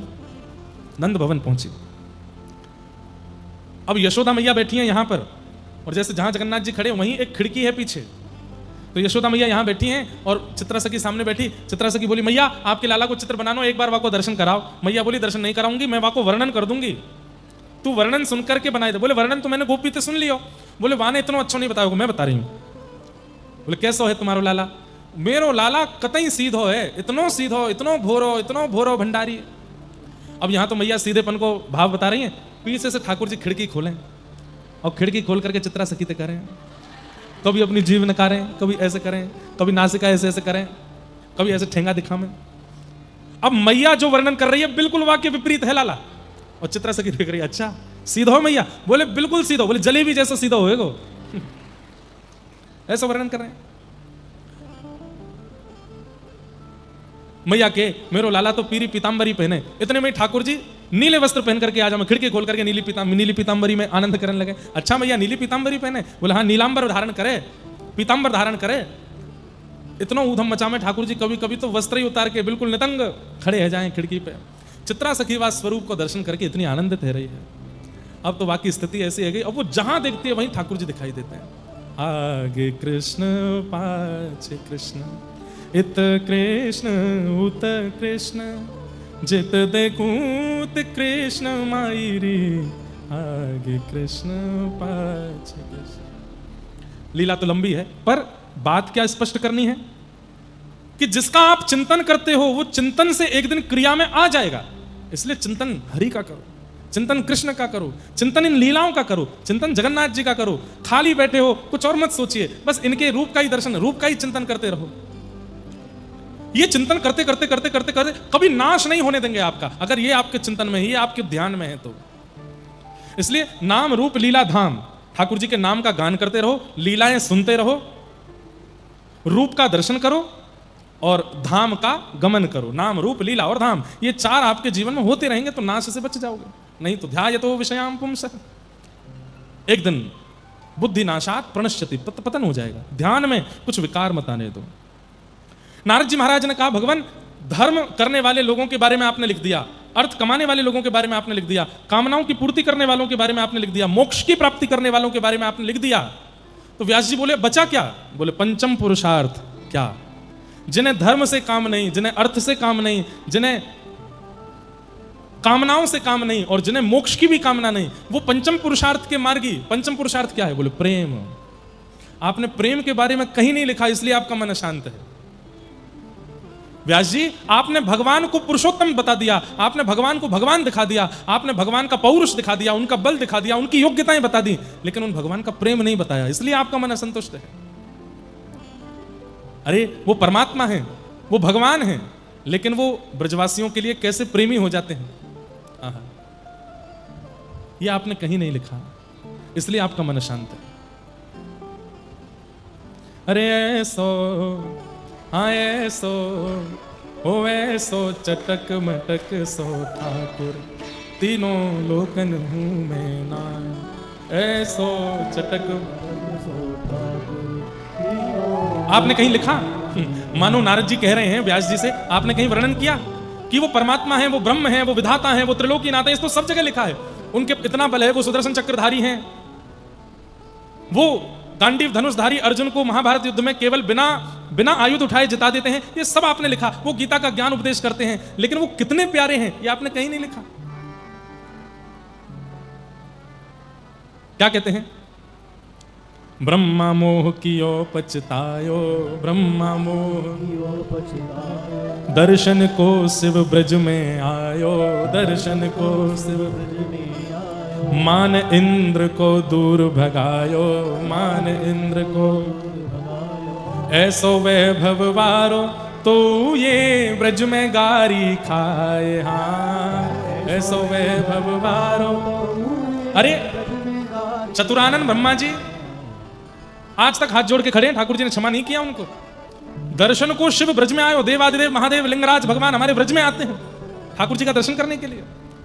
गिरिराज जी धारण करके इंद्र का मान दूर कर देते, इतना वैभव है इनका, लेकिन ब्रज में ऐसो वैभव बारो तो ये ब्रज में गारी खाए, ऐसो चटक मटक सो ठाकुर, तीनों लोकन मुंह में ना, ऐसो चटक मटक सो ठाकुर, तीनों। और कैसो है? रूप छबीलो है ब्रज सुंदर, रूप छबीलो है ब्रज सुंदर, बिना बुलाए डोले घर घर, बिना बुलाए डोले घर, प्रेमी ब्रज गोपिन को चाकर, प्रेमी ब्रज गोपिन को चाकर, ऐसो प्रेम बढ़ो माखन की चोरी करके खाए, हाँ ऐसो प्रेम बढ़ो माखन की चोरी करके खाए, ऐसो चटक मटक सो ठाकुर, तीनों लोकन मुंह में नाए, ऐसो चटक मटक। अरे ये बैठे हैं जगन्नाथ महाप्रभु, जगन्नाथपुरी में आ गए, इतने बड़े मंदिर में आके विराजमान हो गए, जगतपति बन गए, जगन्नाथ बन गए, नीलाद्रीनाथ बन गए। लेकिन एक दिन माधवदास जी से मुंह बना करके कहते मेरा मन ना है लग रहा। माधवदास जी बोले क्या हुआ? जगन्नाथ तो बन गए पर चोरी नहीं हो रही है, यहाँ पे मन नहीं लग रहा, चोरी करनी है। माधवदास जी बोले जय जय, ये कलयुग है, द्वापर नहीं है कि गोपियां पकड़ लेंगी फिर छोड़ देंगी, चोरी करते पकड़े गए तो सजा और हो जाएगी, उम्र कैद। ठाकुर जी बोले अरे माधवदास तू कहाँ जाने, चोरी को स्वाद कितना अच्छा रहे, मुझको चोरी, अरे आपको आवश्यकता क्या है, सब कुछ तो है, क्या चुराना है आपको? ठाकुर जी बोले ये राजा है ना, गजपति राजा, यहाँ के बगान में खूब सुंदर सुंदर कठेल लगी हैं, वो चुरावे को मन है। अरे हम अभी राजा को बोल देते हैं, कठेल भिजवा देगा आपके लिए। ठाकुर जी बोले काम कर, तू राजा से कठेल मंगवा, आज साग बनाए के पामेंगे और कल हम चोरी करके आवेंगे, वहां कठेल को साग बनाए के पामेंगे, तू खुद बताइए स्वाद ज्यादा कौन से में आए। बना करके कठेल पाया। ठाकुर जी खूब प्रेम से कठेल पाते हैं जगन्नाथ महाप्रभु। माधवदास से बोली स्वाद ले लियो? बोले हाँ। अब तू कल मेरे संग चोरी करवे चलियो, फिर देखियो कैसा आनंद आवेगा। माधवदास जी बोले मुझे चोरी करनी नहीं आती। बोले हम है ना, सिखा देंगे सब, तू बस संग चलियो। महाप्रभु जगन्नाथ जी माधवदास जी के कंधे पे बैठ के चोरी करने गए। राजा के बगीचे में प्रवेश कर गए। माली रात में घूमता था। ठाकुर जी बोले धीमे धीमे सब काम करियो, हैं? वो ठीक है। माधवदास जी अंदर पहुंच के बोले यहां तो इतने सारे पेड़ हैं, कौन से पे चढ़ूं? जगन्नाथ जी बोले इतनी तेज क्यों बोल रहा है, माली सुन लेगा। माली बोलता हाँ मैं बताता हूं कौन से पेड़ पे चढ़ना है। ठाकुर जी बोले देख पकड़ लेगो, चुप जा। माधवदास जी बोले कौन से पे चढ़े? बोले ये वालो बढ़िया है। बोले कौन चढ़ेगा ऊपर? ठाकुर जी बोले हम चढ़ते हैं, हम बढ़िया वाले पके पके कटहल ऊपर से गिरेंगे, तुम उनको लपक लेना। बोले ठीक है। माधवदास जी बोले नहीं तो एक काम कीजिए, आप लपक लीजिए, मैं ऊपर से दे दूंगा। बोले चल तो एक काम कर, तू ही चढ़ जा ऊपर। माधवदास जी ऊपर चढ़ गए। ऊपर जाकर बोले कौन सा दूं, ये वाला कि ये वाला? ठाकुर जी बोले तू हल्ला कर दे। माली बोला मैं बताता हूं कौन सा देना, रुक जा। अब तो ठाकुर जी तो वहां से अंतर ध्यान हो गए। माली आ गया, बोले नीचे उतर के आओ। माधवदास जी नीचे उतर के आए। पहले तो खूब डंडा मारे, शर्म नहीं आती, बुढ़ापे में चोरी करते हो, रुक जाओ तुमको बांध देता हूं। पेड़ से बांध दिया। अगले दिन सुबह राजा आया। राजा ने आकर के जैसे ही देखा, माली ने पहले किया रात में एक चोर पकड़ा हमने। राजा जैसे ही आए आकर के देखा तो पेड़ से बंधे हुए कोई और नहीं, पुरी के बड़े अच्छे साधक माधवदास। राजा जानते थे। माधवदास जी को प्रणाम, अरे जय जय, ए खोलो इनको, ये तो साधक हैं। माली बोला ऐसी क्या साधना करते हैं, कटहल चुराने आए थे रात को? राजा ने कहा भगवान ऐसे कैसे आए? माधवदास जी के नेत्र सजल हो गए। बोले आपको लगता है कि हम कटहल चुराने आएंगे? बोले लगता तो नहीं है। बोले कौन है कटहल का चोर बताओ? बोले पुरी में कौन है? बोले तुम्हारे कालिया ठाकुर हैं, वही आए थे यहाँ चोरी करने के लिए रात को, हमारे साथ में आए, खुद तो भाग गए, हमको यहीं छोड़ गए। ठाकुर जी को कटहल खाने का मन था, चोरी करने का मन था, इसलिए आए। राजा ने पूरा बगीचा जगन्नाथ महाप्रभु के नाम कर दिया। माधवदास जी लौट करके गए। ठाकुर जी जैसे ही माधवदास जी सामने पहुंचे, ठाकुर जी हंसने लगे। आनंद आयो? बोले आनंद तो आयो, खुद का ही को भाग गए हो। बोले आप हमको छोड़ के भागे, लो हम पूरा बगीचा आपके नाम करा के आए हैं। और तब ठाकुर जी को थोड़ी संतुष्टि हुई। लेकिन ठाकुर जी माधवदास जी से बोले चोरी भई नहीं, और आज तक हुई नहीं है, काऊ देना ये करवे जामेंगे, जरूर करेंगे। ठाकुर जी ऐसे चटक मटक। तो नारद जी महाराज यही समझा रहे हैं व्यास जी को कि आपने परमात्मा के परमात्मा तत्व को तो बताया, लेकिन वो परमात्मा प्रेमी कितने हैं, वो भावुक कितने हैं, वो सरल कितने हैं, वो सहज कितने हैं, ये आपने कहीं वर्णन नहीं किया, इसलिए आपका मन अशांत है। बोले अब क्या करूं? बोले आप एक ऐसी लीलाएं लिखो, ऐसे ग्रंथ की रचना करो जिसमें भगवान का गुण बताया गया हो, स्वभाव बताया गया हो, जिसे सुनने के बाद व्यक्ति भयभीत ना हो कि ये भगवान है, जिसे सुनने के बाद ठाकुर जी से प्रेम हो जाए, ऐसी कोई रचना करो। तब व्यास जी महाराज ने नारद जी की बात सुन करके लोकस्य जानतो विद्वान चक्रे सात्वत संहिताम, तब व्यास जी महाराज ने भागवत की रचना की। और भागवत की रचना करने के बाद व्यास जी को अत्यंत सुख की प्राप्ति हुई, अत्यंत संतुष्ट हुआ।